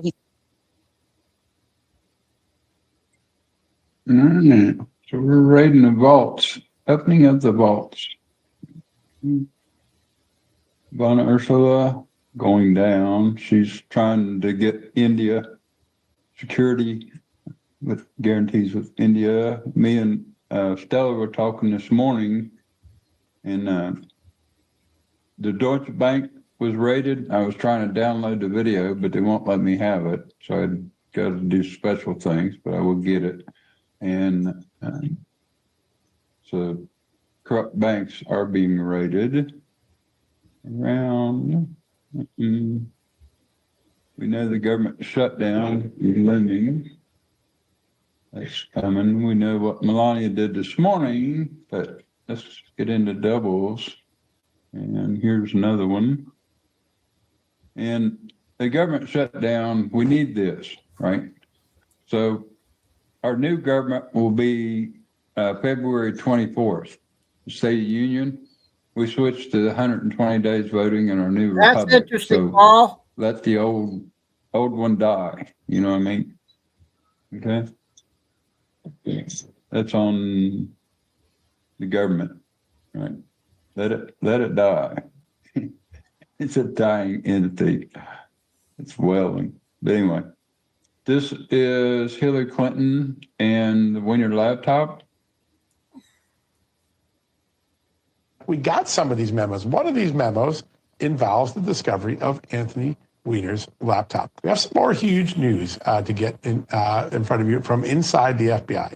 Just the News has learned that the Bureau has opened an investigation under Director Kash Patel into whether its own agents obstructed or interfered with politically sensitive cases such as those involving Hillary Clinton, Hunter Biden, and President Trump. Weiner's laptop had kill switches in it. Anthony Weiner's laptop were ever released, the government would fall. Weiner's laptop had kill switches in it. Hillary Clinton's emails on her unsecured personal server contained intelligence from the U.S. government's most secretive and highly classified operations called Special Access Programs, or SAPs. These are the crown jewels of the American intelligence community of the United States government. The intelligence community's Inspector General, Charles McCullough III, notified congressional oversight committees on January 14th. The letter says a comprehensive review by the intelligence agencies who have final say on classification matters found, quote, several dozen emails containing classified information at the confidential, secret, and top secret /SAP levels. That is even more sensitive than top secret and brings new scrutiny to the presidential candidate's handling of government secrets. If this information is compromised, we're going to suffer very serious national security damage. There's no mistake. You don't accidentally stumble across it and not realize what it is. Access to these programs is highly restricted and on a need-to-know basis only. The State Department spokesman had not seen the letter, but added, there are reviews and investigations going on about past email practices here at the department, and I am simply not at liberty to discuss the content. The new findings are striking, given Clinton's first public statement about her personal server. There is no classified material, so I'm certainly well aware of the classification requirements. According to court documents, former CIA Director David Petraeus was prosecuted for sharing special access program intelligence with his biographer Paula Broadwell. Both Petraeus and then Secretary of State Clinton were required to sign non-disclosure agreements promising to protect special access programs with the understanding that a failure to do so has significant legal consequences. I think this is a real test for the administration as to whether they're going to apply the law in a fair and equal way and treat Hillary Clinton the same way that David Petraeus was treated. A new email first obtained by the Daily Caller shows the State Department knew about the personal account as early as August 2011, and suggestions to use a government BlackBerry and a .gov account were rejected by Mrs. Clinton's aide, Huma Abedin-Brett. Obama Justice Department ordered federal lawyers to do and not to do concerning the Hillary Clinton email investigation. Chief Intelligence Correspondent Catherine Herridge tells us in sworn testimony on Capitol Hill, one of the insiders told lawmakers what she was told. During closed-door testimony last summer, former FBI lawyer Lisa Page said the Obama administration's Justice Department advised the FBI not to pursue the gross negligence statute for Hillary Clinton in the mishandling of classified information. Former U.S. Attorney and House Republican John Ratcliffe led the line of questioning about the statute, known as 18 U.S.C. 793. Ratcliffe, you're making it sound like it was the department that told you you're not going to charge gross negligence because we're the prosecutors. Page interrupted. That is correct.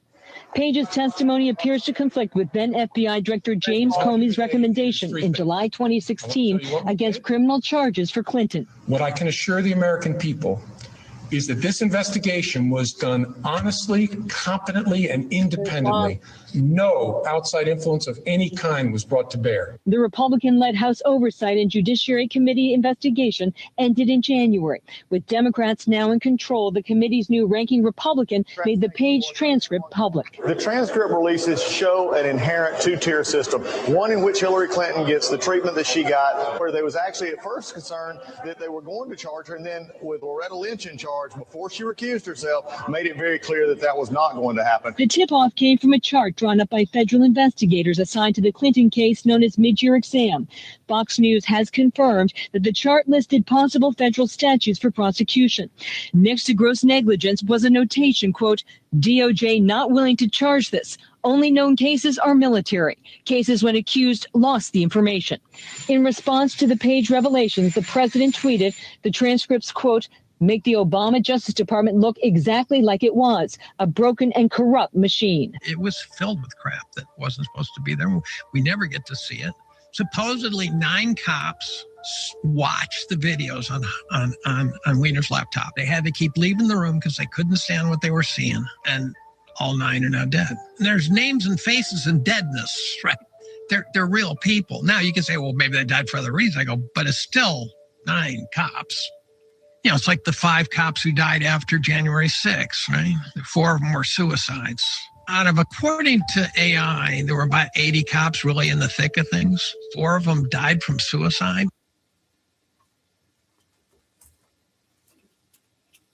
Yeah, much more than that. It's a good one. Next double. All right, so let's have a little discuss. Yeah? That 2030 agenda, guys, I hear a lot of people talking about that, the beast system, talking about the chip in the brain, you know, like all this stuff that they have planned, the World Economic Forum, the WHO, the United Nations that we just obviously had Trump removed us from with 66 organizations. Guys, it's not going to happen. It failed.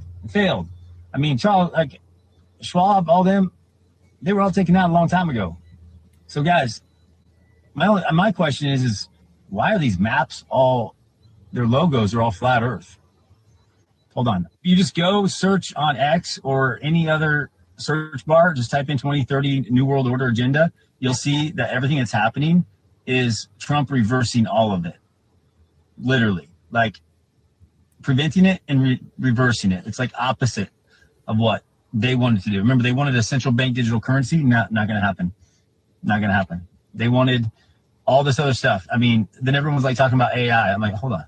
So actually, as you guys know, the Clarity Act was supposed to be going through the Senate, and the Coinbase CEO said, he caught some things in there that just wasn't good, like, you know, a little bit of government overreach, trying to get their hands in that currency, right? Yeah, well, the banks are freaking out. They know this is the end of it. And so they actually halted the Clarity Act to get this stuff taken out. Remember, the Genius Act went through already. The Clarity Act is the last piece of legislation, and it's full throttle, man. We're going to be open the floodgates for crypto and the new financial system that's running on quantum computing. It's going to be amazing, and the government will not have its hands in it. And then here is Melania yesterday, absolutely crushing it with describing how AI is so important, guys. Listen, as long as you utilize it as a tool, you don't let it replace your imagination, you don't let it replace your way of thinking, it will make your life so much easier, so much more efficient. And I know change sucks, but we're going into a new world. We're going into a revolution. Technology is evolving so fast because we've been prevented from using it. So we are going to see changes in the next year or two that we never thought possible. And it's going to require some serious AI because humans just can't do it. It's not replacing human jobs. We're bringing jobs back, creating new ones. But you think about the new financial system, you think about the new energy sector, you think about all these new things that are being, think about all the satellites that are connecting all of us globally on the financial system. 50,000 satellites. It's called the Golden Dome. That's what that is. And the guardians of the Space Force will protect us. The AI will be in charge of making it happen at quantum computing levels.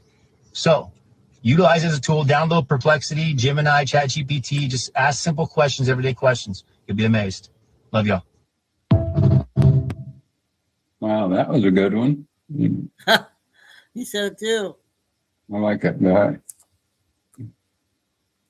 Followed him for a long time. Let's see.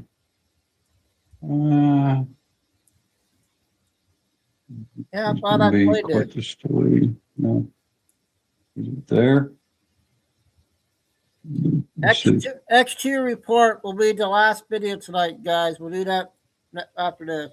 Oh, wait a second. Yeah. So, something's going on in here, Noah. Yeah, no, something's definitely happening. Feels like, I think there's a tech problem in here. Whoa, all right, did you hear that? Look at the screens. They all went blue. Wait, I'm seeing a message on the Jumbotron that reads, "You didn't say the magic word." Isn't that from Jurassic Park? I think that's from Jurassic Park. You know what? I think you're right. Didn't say the magic word. It's that scene where the whole place shuts down, right? Yeah, okay. I mean, maybe it's got... Okay, all right. All right, yeah. Then the screens have come back to normal. And the screens have come back to normal. That's funny. Post goes with that. Yeah, right there.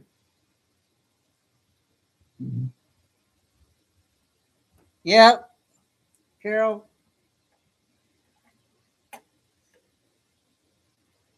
No signal. Q-post 32, signal. Maybe one day, but it can't go slow. Initial wave will be fast and meaningful. It will send a signal to the others immediately, and you'll see the tide turn.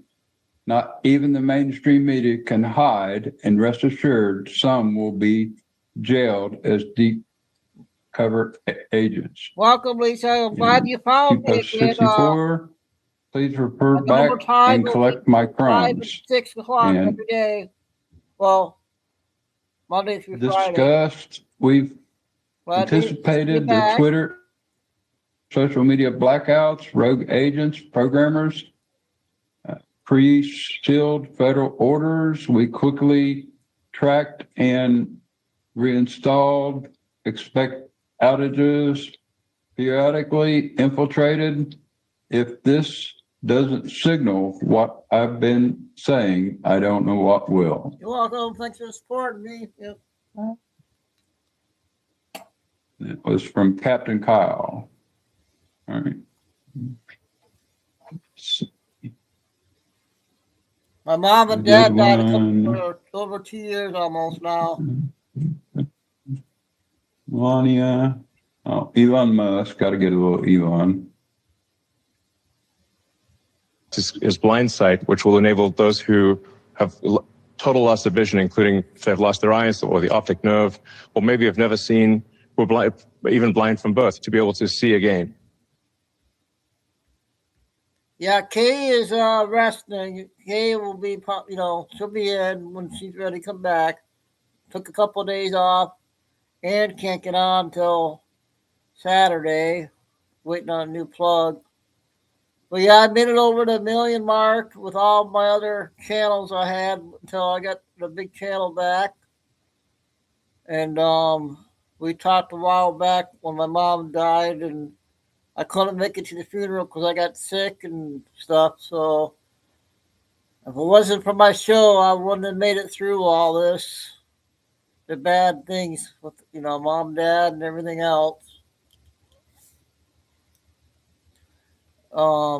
Yeah, we're going to do this video, and then we'll finish off with the X2 report. So we'll have 4 big videos out tonight. Hey, Lori, yeah, Kay must be listening tonight. Again, initially low resolution, but ultimately very high resolution, and then in multiple wavelengths. So you could be like Geordi LaForge in Star Trek, and you can see in radar, you can see in infrared, ultraviolet, superhuman capabilities, cybernetic enhancement, essentially. And then along the way, this should help us understand a lot more about consciousness. What does it mean to be a conscious creature? We'll understand vastly more about the nature of consciousness as a result of this. And then ultimately, I think this helps mitigate the civilizational risk of artificial intelligence.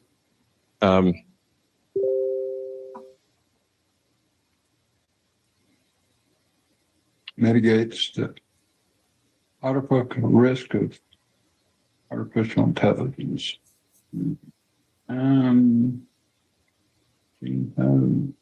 Black now. This is. There's this nationwide pedophile network that is for very powerful people that's connected to the CIA. People just didn't want to hear that at that point. William Barr was the attorney general under Bush 1 that covered up Franklin. And then he was also the attorney general under Trump's first administration, and he covered up Epstein. So William Barr is a cover-up guy, and he's been with the CIA forever. Born Lawrence E. King, a guy who grows up in poverty, goes on to become an intelligence officer in Vietnam. Well, that's too long, but remember that I showed the Council 300 the other day that controlled every, we call it Secretary of State. Yeah. Anyway, we've got your numbers. Let's see what Ilhan Omar is doing. Resign or face impeachment.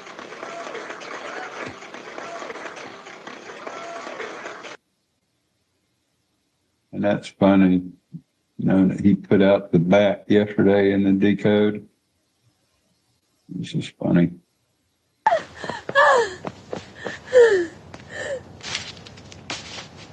FAFO after that decode yesterday in a bag of ice. Ice, baby. Just one ice already. I didn't even see this one, so I have no idea.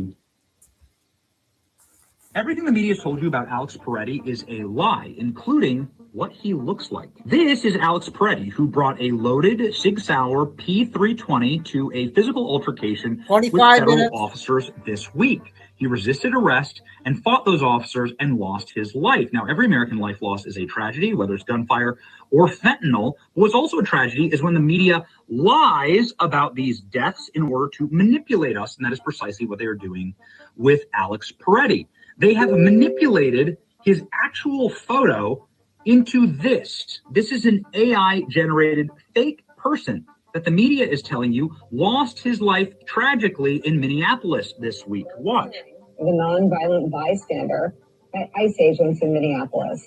This time it was 37-year-old Alex Peretti. That's not a real person. This is an MSNBC broadcast that was seen by millions of people. I can't believe that they did this. They actually changed the image in order to try and create further sympathy, primarily among their female audience. They know this. It's psychological warfare. MSNBC is disgusting for doing this. Imagine if you die for your cause and then somebody at MSNBC decides you're too ugly to be a martyr. We see you, MSNBC. We know what you're doing. You did the exact same thing to Joe Rogan. Just a reminder, Joe Rogan didn't look sick enough in his COVID video, and Alex Peretti wasn't pretty enough. They're also not telling the full story about who Alex Peretti was. They want you to think that he's simply an innocent nurse who was caught in the crossfire, but that's not true. He was actually a professional agitator who was hunting down ICE agents and actually had broken a rib in a confrontation with federal agents a week before. Yet he was right back out on the streets, this according to CNN. According to Alex Peretti's parents, he had quit his job. He joined some kind of group. His parents were worried about his safety. Alex Peretti spent his time hunting down ICE agents. Listen to this. In his earlier incident, he stopped his car after observing ICE agents chasing what he described as a family on foot and began shouting and blowing his whistle. Peretti later told one of these sources that 5 agents tackled him and one leaned on his back, appearing to leave him with a broken rib. If you're doing this, you're not an innocent bystander. Alex Peretti was a soldier, not a civilian. Civilians don't break a rib in a physical confrontation with police and then show up and do it again the next week. Lisa, Lake Havasu, that's my hometown. That's where I grew up. Class of 1990.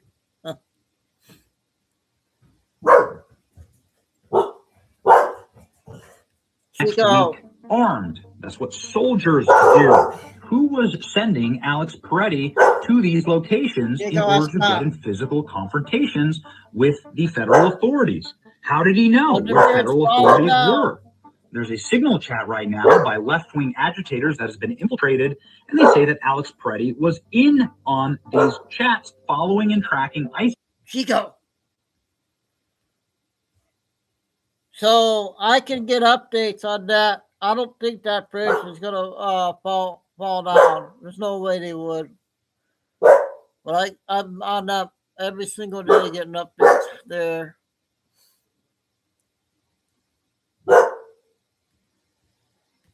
Agents and was being deployed as more of a mercenary Chico. than a nurse. There are even photographs of Alex Peretti confronting federal officers and impeding in their arrests.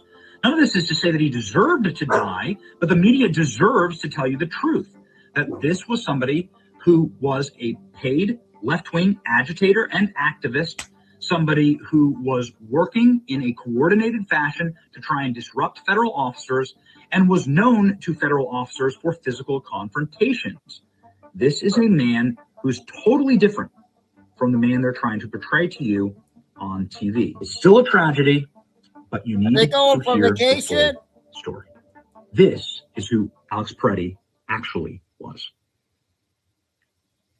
And to give you some backstory on the VA and the care that veterans get, the doctors are all malpractice doctors. The nurses and anesthesiologists, everybody in the VA system is malpractice. They fail in society in the regular medical field, and we know why, but they have extra angst for veterans and against us. And I would say also, if you look in Petty's record, you'll probably find out he never made it through basic training and he got booted. But anyway. All right, we move on. Oh, we got a double. Hold on. Let's go. What this is. Okay, hang on, you guys.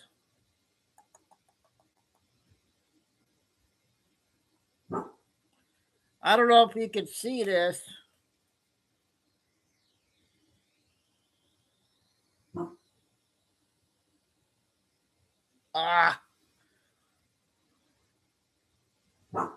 Chico. I'll show it to you later.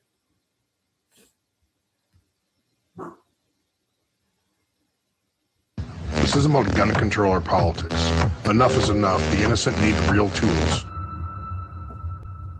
There has been 260 years of American school massacres. Minnesota-based 3D response systems. We understand that the prevention is the most important piece. America's first school massacre occurred in the year 1764. School massacres have surged, with 346 reported last year. We saw a gunman in a black trench coat with a very huge gun. He was shooting down at these students.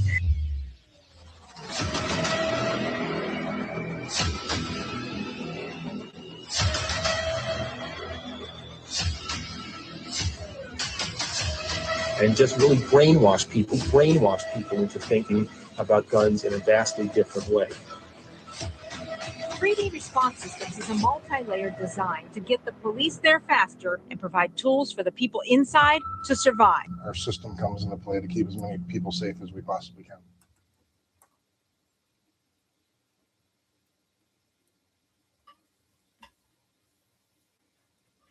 Yeah.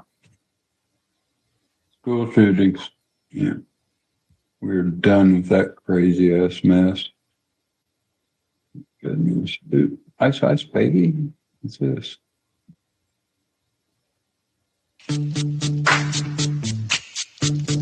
VIP. Let's kick it. Can I stop this? Can I play this or not? Ice, baby. All right, stop.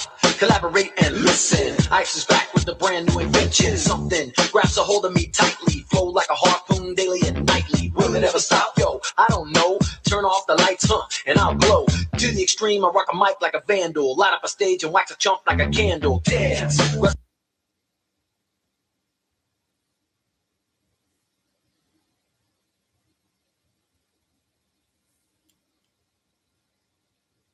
I turned the volume off.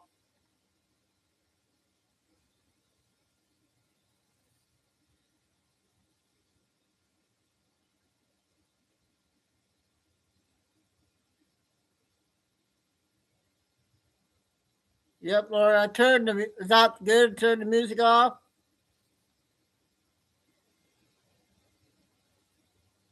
Okay, I think he's done with that.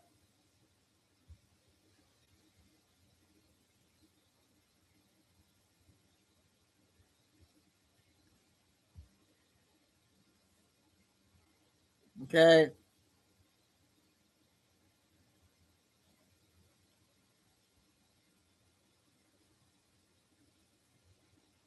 Well, what happened?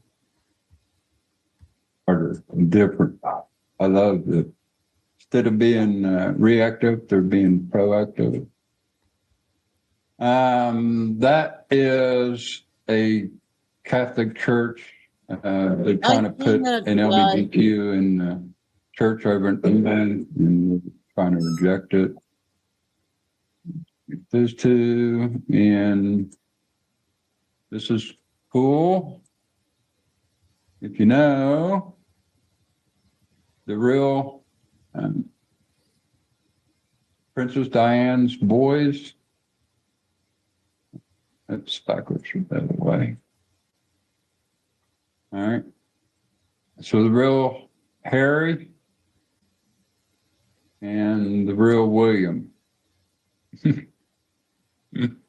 Oh, I love it when a plan comes together. Okay. And then you got Macron, right? With his sunglasses on. And you see the mask. Quite evident. Okay. Gitmo. Let's see. Can't remember what that one was. Birth certificates. I think anybody else knows. But the next one, Gitmo before and after. That's what it looked like before. Facility is ranking up. Oh, there's more. House votes in favor of broadcasting Guantanamo Bay proceedings online. Yeah.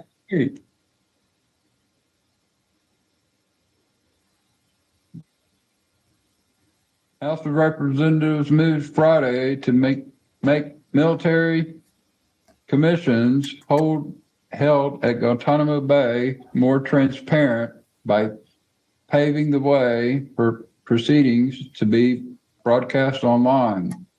In Amendment Protocol ordering the public access to proceedings will include in the 2020 National Defense Authorization Act, considered on Capitol Hill. Rep. Adam Schiff, California Democrat, measure authorized military judges at Guantanamo Bay to order arguments for remote public viewing and procedures via the internet. The amendment was passed by a voice vote and included in the version of the NDAA selectively approved by the House. There you go. Guantanamo Bay is going. KK. Another before picture and after picture. So pre-Trump 2016 and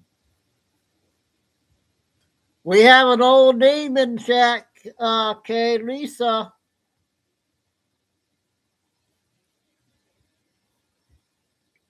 (2019) after Trump. Ooh, cool. And that went with today's where it come from, war correspondent, right?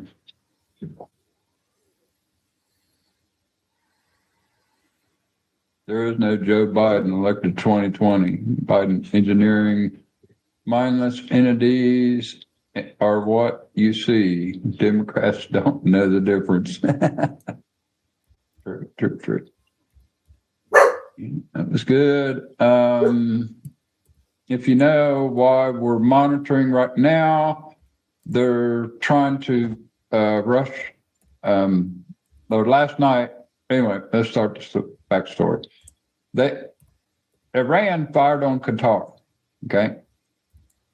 And their missiles didn't do anything because Iran told the United States they were going to fire first strike. Pissed Qatar off, but use it as a guinea pig. But anyway, we're tracking drones going towards Abraham Lincoln aircraft carrier. They're trying, and we're monitoring the Straits of Hormuz for mining. We figure that'll be their first move, mine the Straits. They haven't yet. I want to bring back in, the decode said, once we got the last hostage, which we did, okay, that tripped the trigger. Well, it tripped Apache, the Apache software to end the whole kick back in caboodle. Okay. Apache software. And what we're talking about is the Apache protocol is now. So we're done with phase 1 and we're heading to phase 2. Arrest and all that good stuff. All right. Boom. That. Oh, get a double. Dan Squino. I can get some Dan Squino doubles. 13 minutes.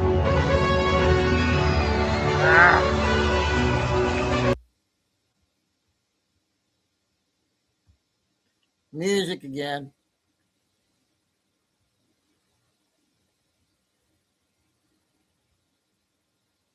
So if you guys want me to finish off with the X2, I have enough energy if you want me to.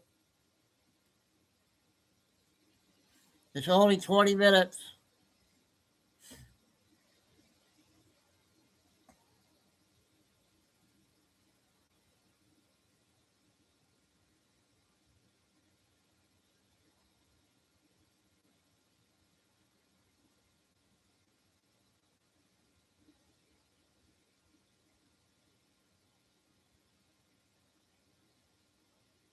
See how many wants me to stay on still. I'll see how many people want me to.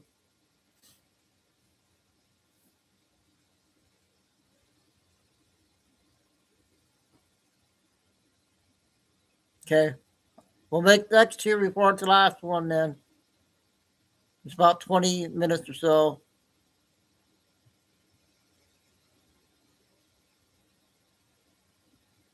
So we'll have Billy Bean out. We had the big Nick video out. We'll have this one out. So we're going to have 5 good videos out tonight, plus the short videos I did. This is all music right now, I think. I don't want to turn it on. Take a Ariella, all right.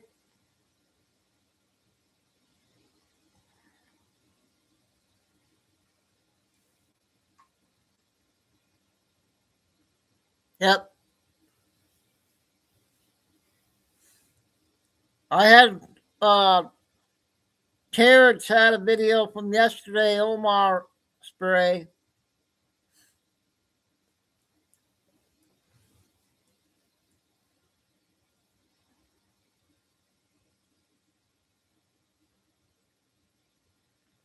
Come on, how long is this music? I know it's music because he's singing, so I don't even want to take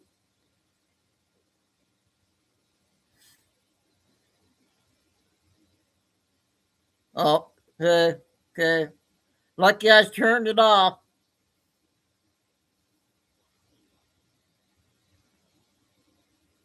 We're at the end of it.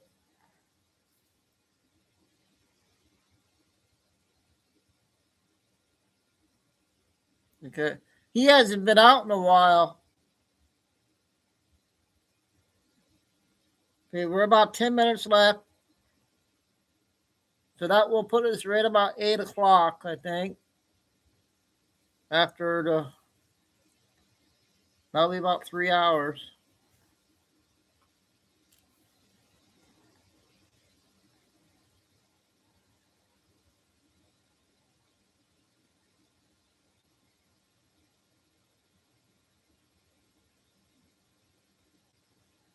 Come on, this gotta get over. Shouldn't be too long. All right. Is it over now?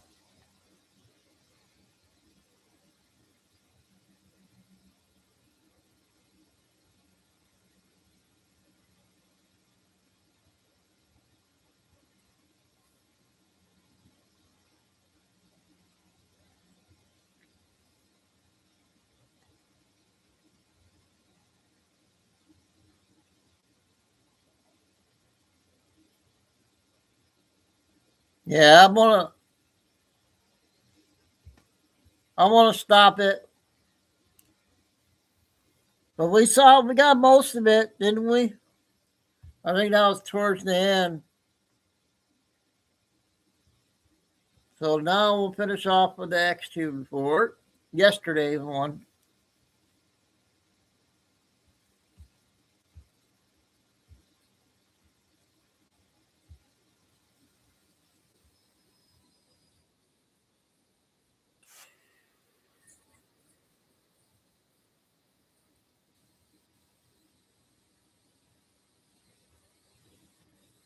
Oh, stupid ad.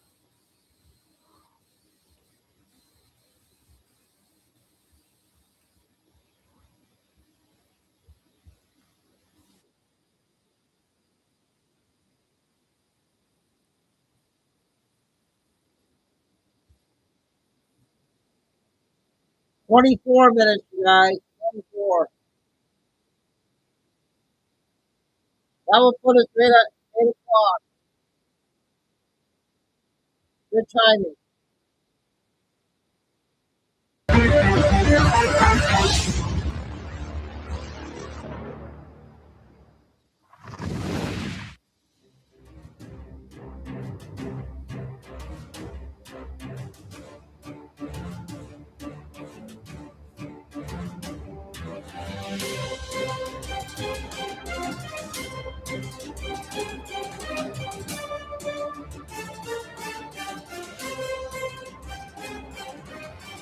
Hi, and welcome. You're listening to the X22 Report. My name is Aiden. This episode 3828 AM. Today's date is January 28th, 2026. And the title of the episode is Federal Reserve Note is Weakening. Do you see it?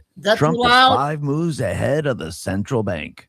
Hey, let's talk about our health. It's a new year now, and if you're over the age of 30, you're officially in a collagen deficit. According to the latest dermatological data, our bodies produce about 1% less collagen every single year once we hit our 30s. By the time you notice the fine lines and loss of bounce in your skin, you've already lost a significant portion of collagen. The good news is that you can refill the tank and reduce wrinkle volume by up to 46% in as little as 6 weeks. This is why I use a step above collagen substance, and it's become a non-negotiable part of my daily routine. It provides 5 premium types of collagen, even the rare ones, which are essential for reversing decades of loss. It's flavorless, clump-free, and specifically designed to be highly bioavailable, so those collagen peptides actually reach your cells and start the rebuilding process. Since starting, I've noticed smoother skin, more elasticity, more hydration, and less fine lines. To celebrate the new year, they currently have a 51% off promotion for ageless multi-collagen only at healthwithx22.com. Plus, every order for a limited time comes with a free VIP life health and fitness coaching for life, a free ebook titled The 14 Foods for Amazing Skin, a 60-day satisfaction guarantee, and free express shipping with your order. Once again, the site is healthwithx22.com. Get yours now, or just click the link in the description.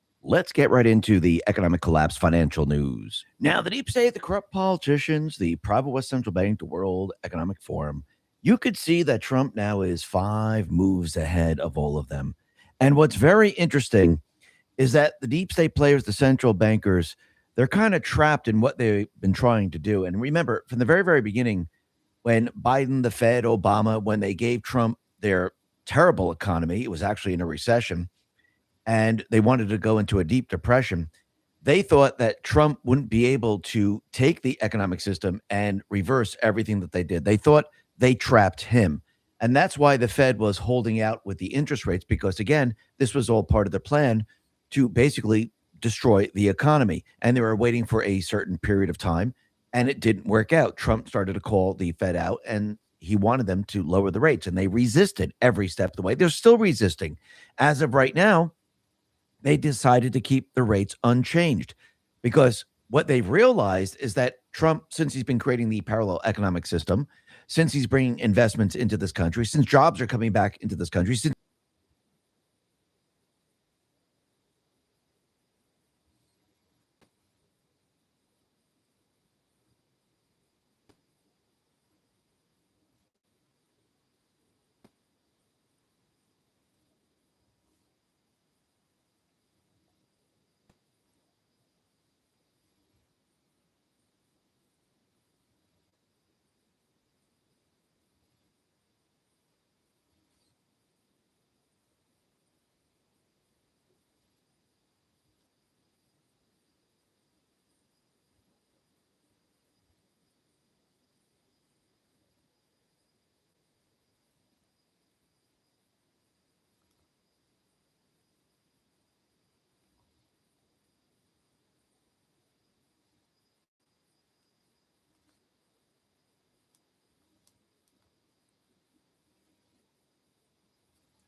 I'm here.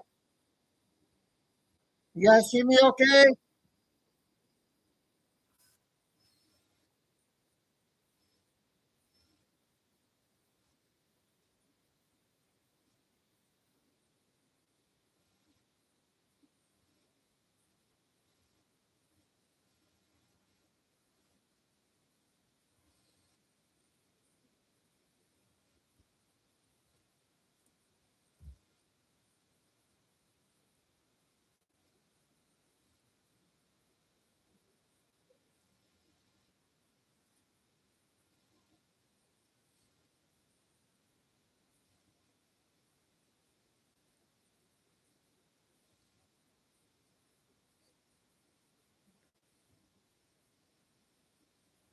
My back?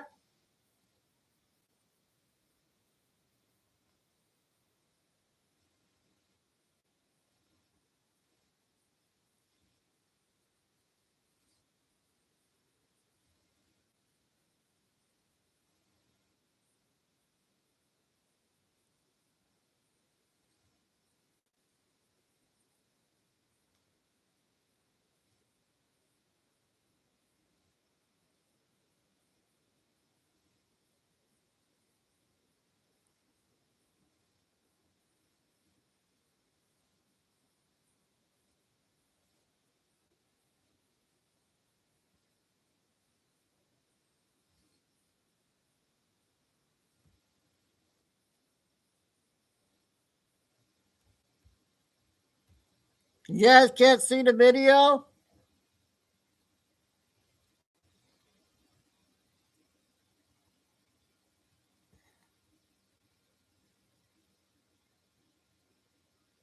No. Huh.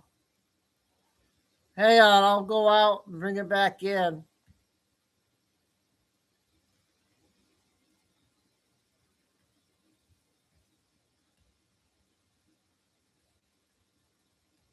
I'll try that. If not, I got one more other one I'll play.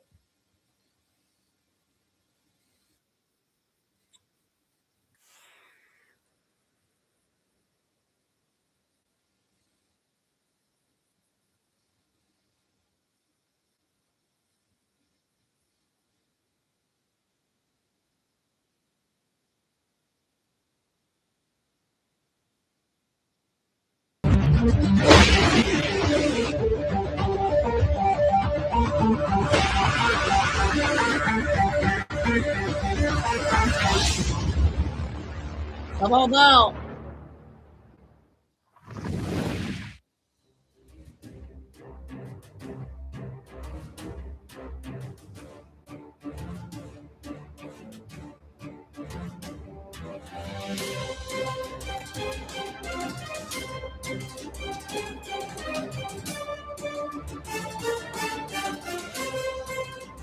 Okay. Hi, and welcome. You're listening to the X22 Report. My name is Aiden. This episode 3,828, 2026. And the title of the episode is Federal Reserve had to go into a deep depression that should have. The money loses value and the money. Think about it for a second. It doesn't even make sense. And Trump now is setting the stage to basically destroy and wipe out the central bank system. Actually, he's going to restructure it, and most likely it's going to go into the Treasury. And he's already setting everything up. I mean, do you see what's happening here? I mean, look at gold, look at silver. Look what's happening in this country. Everything now is changing, and everything that Trump is doing, he's reversing everything that Biden/Obama plus the Fed and everyone else tried to do. They tried to destroy this economic system. Actually, if you look at Europe, they're still going down that path of destruction. Trump has reversed all of this, and the ship is turning. The ships don't turn on a dime. It takes a while for the ship to turn, but it is turning. And what do we see happening? Well, Peter Sayong says household wealth grew 12 trillion last year, 20 times faster than Biden. What drove it? Blockbuster economic growth, tax cuts and deregulation, American workers replacing foreigners, deportationing, opening blue-collar jobs at twice the pay. It is now happening. And when you look at all the different companies that are coming into this country and all the different companies that are deciding, you know something? I see the deregulation. I see the lower taxes. I see the lower energy costs. I see what Trump is doing. It is now time to make the move and build the factories in this country. And Trump announced that John Deere is building a 70 million factory in North Carolina. This is going to be the only excavator entirely made in the United States. And this is going to create 150 American jobs. So they're building a distribution center in Hebron, Indiana, and they're opening up a factory in North Carolina. And basically, you're going to see jobs being created all over the place. Remember, this is just one company that is doing this. We know we have multiple companies that are doing this. And actually, once the base is set, you're going to see more and more manufacturers come back to this country. But the other thing that's very interesting, and why we say Trump is 5 steps ahead of the central bank system, because he's already preparing for the next generation and the generation after that and the generation after that. And he's now going to help the younger generation in building their wealth. And this is what he says. For the first time ever, we're going to give every newborn American child a financial stake in the future, a head start at life, and a fair shot at the American dream. So what are we going to do? We're going to give the children $1,000, $1,000 contribution. And this is going to help the children over the years as they grow up. And this is going to compile over time. Now, think about what else this is going to do. Because when we remove the Federal Reserve and it's restructured into the Treasury, and we pay back the debt and the inflation, the cumulative inflation that we've been experiencing for a very long time, since 1971, we are now going to reverse everything. So the currency that the kids have, it's going to increase in value exponentially. So even if they say it's going to be $600,000 or it's going to be $1.8 million, think about what happens when the buying power comes back to the people of this country. The children are going to make out. And we're not even seeing it just coming from the United States government. Remember, this is going to happen because Trump is bringing in income from the outside. He's not going to borrow it. There's not going to be interest attached. We're not going to owe it back. This is income coming in to this country, just like a company produces a product, they sell the product, and they get income coming from it. The same thing is happening now. Other countries are selling products, And if you like to sell it here in our store, there's a fee. And these countries have to pay that fee. Is it then brought to the consumer level? No, it is not, because they eat the cost of all of this. So the people don't see this. This is why inflation hasn't been increasing. Remember, the inflation that everyone's experiencing right now, this was created from all the other administrations, especially Biden, when it shot up to 9.1%. Because each year, when you say, okay, this year 7%, this year 8%, this year 9%, this year 5%, this year 3%, you got to add those all together. That's the inflation. That's why when you go back to 1971, it's 3,000% inflation. You can use the example of someone who gained weight. Someone was 150 pounds. They gained 100 pounds. And then after that, they only gained 50, 20, 10, and then 5. Well, it's a new year, and we've all seen the headlines about Ozempic and some numerical weight loss shots. But a major 2025 analysis just revealed that people who stop taking these injections regain an average of 60% of their weight within just 1 year. Most of the gain is pure fat, and the muscle lost during the treatment stays gone, leaving you with a crash metabolism and a body that's basically older than when you started. This is why I'm taking something way better called GLP-1, and I'm obsessed with the results I'm seeing in the mirror. It doesn't use needles to override my system. It uses plant-based, clinically studied ingredients like Metabolaid to help my body naturally boost its own hungry controlling signals. I get the same fullness and less cravings, but without the prescriptions, scary side effects, or metabolic rebound. This magical supplement supports my weight management goals while protecting my muscles, helping me keep the weight off for good. To celebrate the new year, it currently has a 50% off promotion for GLP-1 Elevate only at trimwithx22.com. Plus, every order for a limited time comes with a free 60-day satisfaction guarantee and free express shipping with subscriptions. Once again, the site is trimwithx22.com. Get yours now, or just click the link in the description. Well, how much do you weigh? You add all the numbers up. That's how much you weigh. The same thing with inflation. So the inflation that everyone's talking about was created by Biden, most of it that we're experiencing right now, but all the other administrations before this since 1971. And people are feeling the pain. This is why Trump is reversing everything. But look what the companies are doing.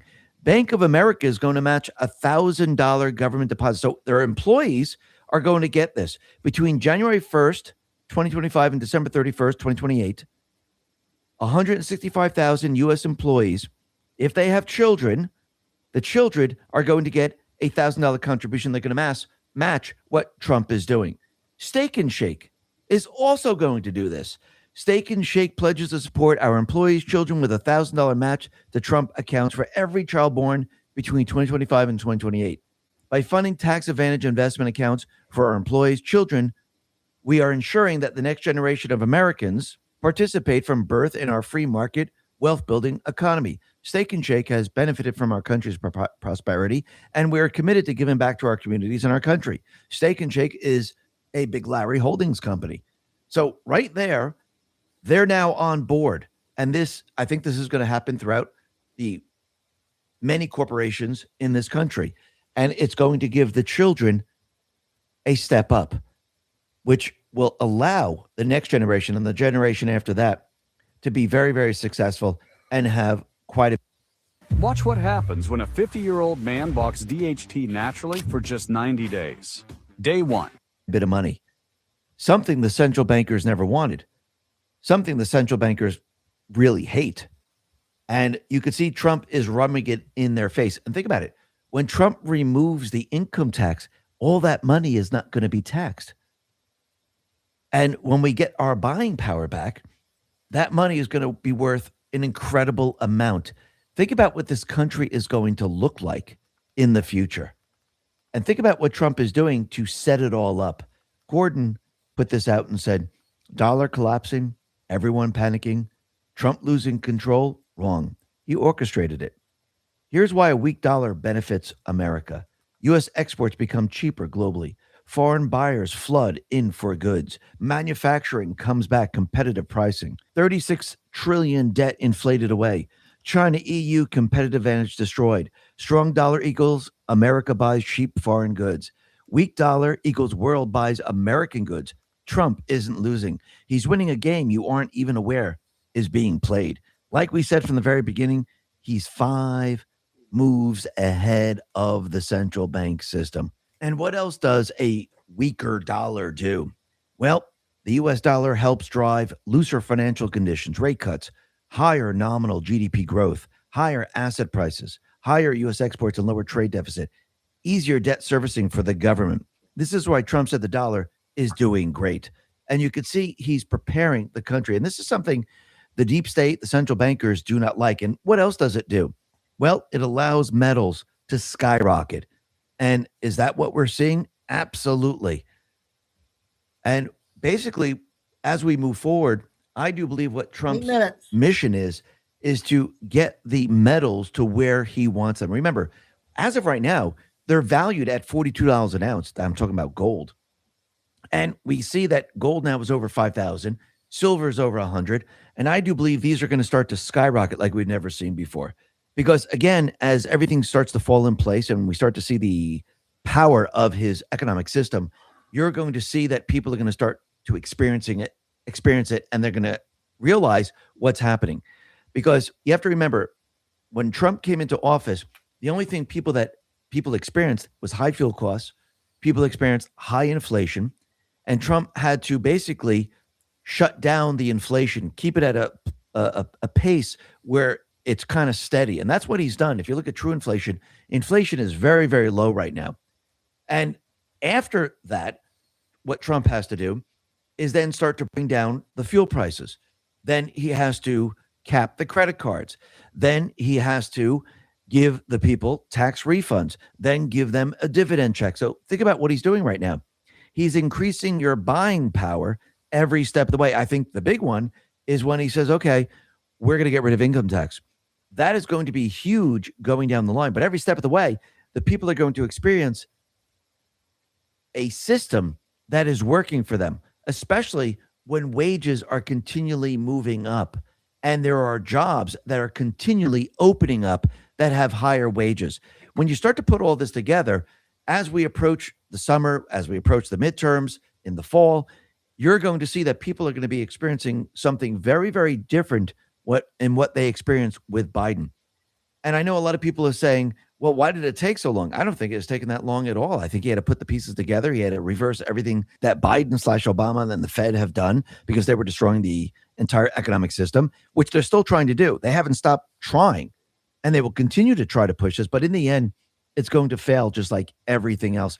And when you really look at what the Fed is doing, and I think it's very, very clear when you look at it, and Ward Clark put this out, you could see going, we'll just go back to 2008, 2009, and before that. So in 2003 and 4, they raised the interest rates up to a certain point. It got close to like 5.2% or something like that.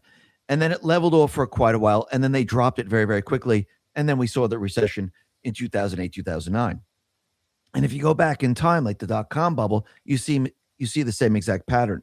Now they brought the interest rates up to almost the same point that we saw the financial crisis in 2008, 9, 10, 11. And now the rates are coming down. Now, and you have to look at the rates. They brought them up very, very quickly, starting in like 2022. So when you look at this, you could see they were trying to do the same exact thing. And now the Fed decided that they're not going to raise rates at this point, even though that everything looks fantastic. They're doing this on purpose because they're trying to still crash the economic system. But the problem is they didn't realize that Trump was going to reverse everything so quickly within a year. And he did it very, very quickly. And now, since everything now is coming into fruition and the one big beautiful bill has been passed, now people are going to reap the benefits of all of this. And this is going to be a problem for the central bank system. And they know it. And they're trying to figure out what they need to do. And as you can see, the Fed, they decided to keep the rates even. Now, Trump, he is already letting everyone know, guys, as soon as May comes around, he's going to be getting rid of Jerome Powell. Now, think about this for a second. Friday.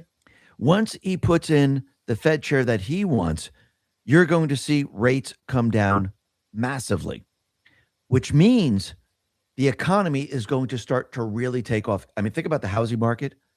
Think about 1%, 0.5%, 1.5%. Think about how low that is. People are going to be able to purchase a home. Now, think about it. If he's able to then say, okay, you're going to get 50-year mortgages, you're going to have the young generation purchase homes like crazy. Think about all the automobile sales. I mean, the car sales are going to go through the roof. So the manufacturers in this country, they're going to reap the benefit of all of this. And the people are going to have new cars. They're going to feel really good. And it's going to make the entire economic system take off. And this is all going to happen right before the midterms, which is going to destroy the deep state and the central bankers. Now, this doesn't mean they're going to not fight back. It doesn't mean that they're not going to try to down the economy, because as you could see, they're pushing riots with what is happening with ICE. I do believe they'll probably take this to the next level, because you can see what Europe is doing right now. They're now making trade deals with India, trying to get around what Trump has done with the U.S. with tariffs and everything like that. And they don't want a peace deal with Ukraine. So eventually what they'll probably try to do is they'll probably try to have some type of cyber attack to try to bring us into war, to hopefully stop everything that Trump is doing. But I do believe Trump already knows the playbook. He already knows and understands that this is what they're trying to do. And this is why he started the parallel economic system, because it can compete with the central bank system and the banks itself. So this is going to be a major problem for them in the long run. Yes, in the short run, if they're able to do this, it will look scary, but I do believe that it won't last. I mean, they tried to do this during COVID. During COVID, and if you remember going back to Davos, when George Soros says, the stock market is overheating, it's ripe to come down, they were trying to crash the economy right in the beginning of COVID, but it failed big time. They had a huge sell-off, but everyone was looking at the market going, why is it coming down? This makes no sense whatsoever. They were trying to force it. If they try to force a financial collapse by having a cyber attack on the financial institutions, I don't believe it's going to work the way they think it's going to work, because Trump, he already has billions, almost trillions of dollars in the new system that could be used to assist the entire economy here in the United States. And I'm not even including the gold that we have. I'm not even including the cryptocurrency that we have. I'm not even including any of that. So once again, you could see that this is not going to work out the way the central bankers think it's going to work out. And it's going to leave them in a very, very tough position. And Trump definitely will have all the leverage in the end. But you could see that he is now 5 steps ahead of them. He's moving forward with his economic plan, and it's just going to get better and better for this country. And soon we're going to see his. This is what 92 hair washes can do in 6 months. Not 10 washes, not 30 washes. This entire system move us into a place that nobody ever thought was possible. And the fake news won't even be able to spin it, because if you're experiencing an economy that's absolutely incredible, it doesn't matter what the fake news says, because you're going to say it doesn't make sense. Because fuel costs are very low. I'm getting tax money back. I'm not even paying income tax. Credit card, it's basically now at 10% interest rate. So that's giving me a little bit of a breathing room. Interest rates are around 2% or whatever they're going to be. That's incredible. So once again, this is, I don't believe what the fake news is saying. I'm experiencing Trump's economy. It's benefiting everybody in this country. And this is when the central bank, the deep state players, and everyone else, this is when they lose. Because once people see it, they can't forget it. And they're going to want more of it. Listen, everyone, thanks a lot for listening. Be well, be safe, and especially be prepared. Thanks a lot. Okay. Time flies when you're having fun.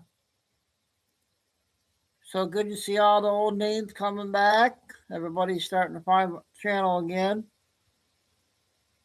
So, yep, Lisa, good to see you again, and hope everything you've been doing good. And we had a lot of changes and stuff. Okay, and had trouble with her phone until Saturday. Rose, where are you tonight? And then Tim, a lot of new names, old names, and people are finding me now. That's good. Hopefully we'll get some news here soon, whenever that will be. So, God bless everybody to all, and please hit the like and make sure everybody goes to the description box and make sure you sign to the backup channels there. I got to hold off on the Cash App for a while until I figure something out. And Carol, Tim, Lucy, Kay coming in. And yep. If anything develops, you know I'm always on.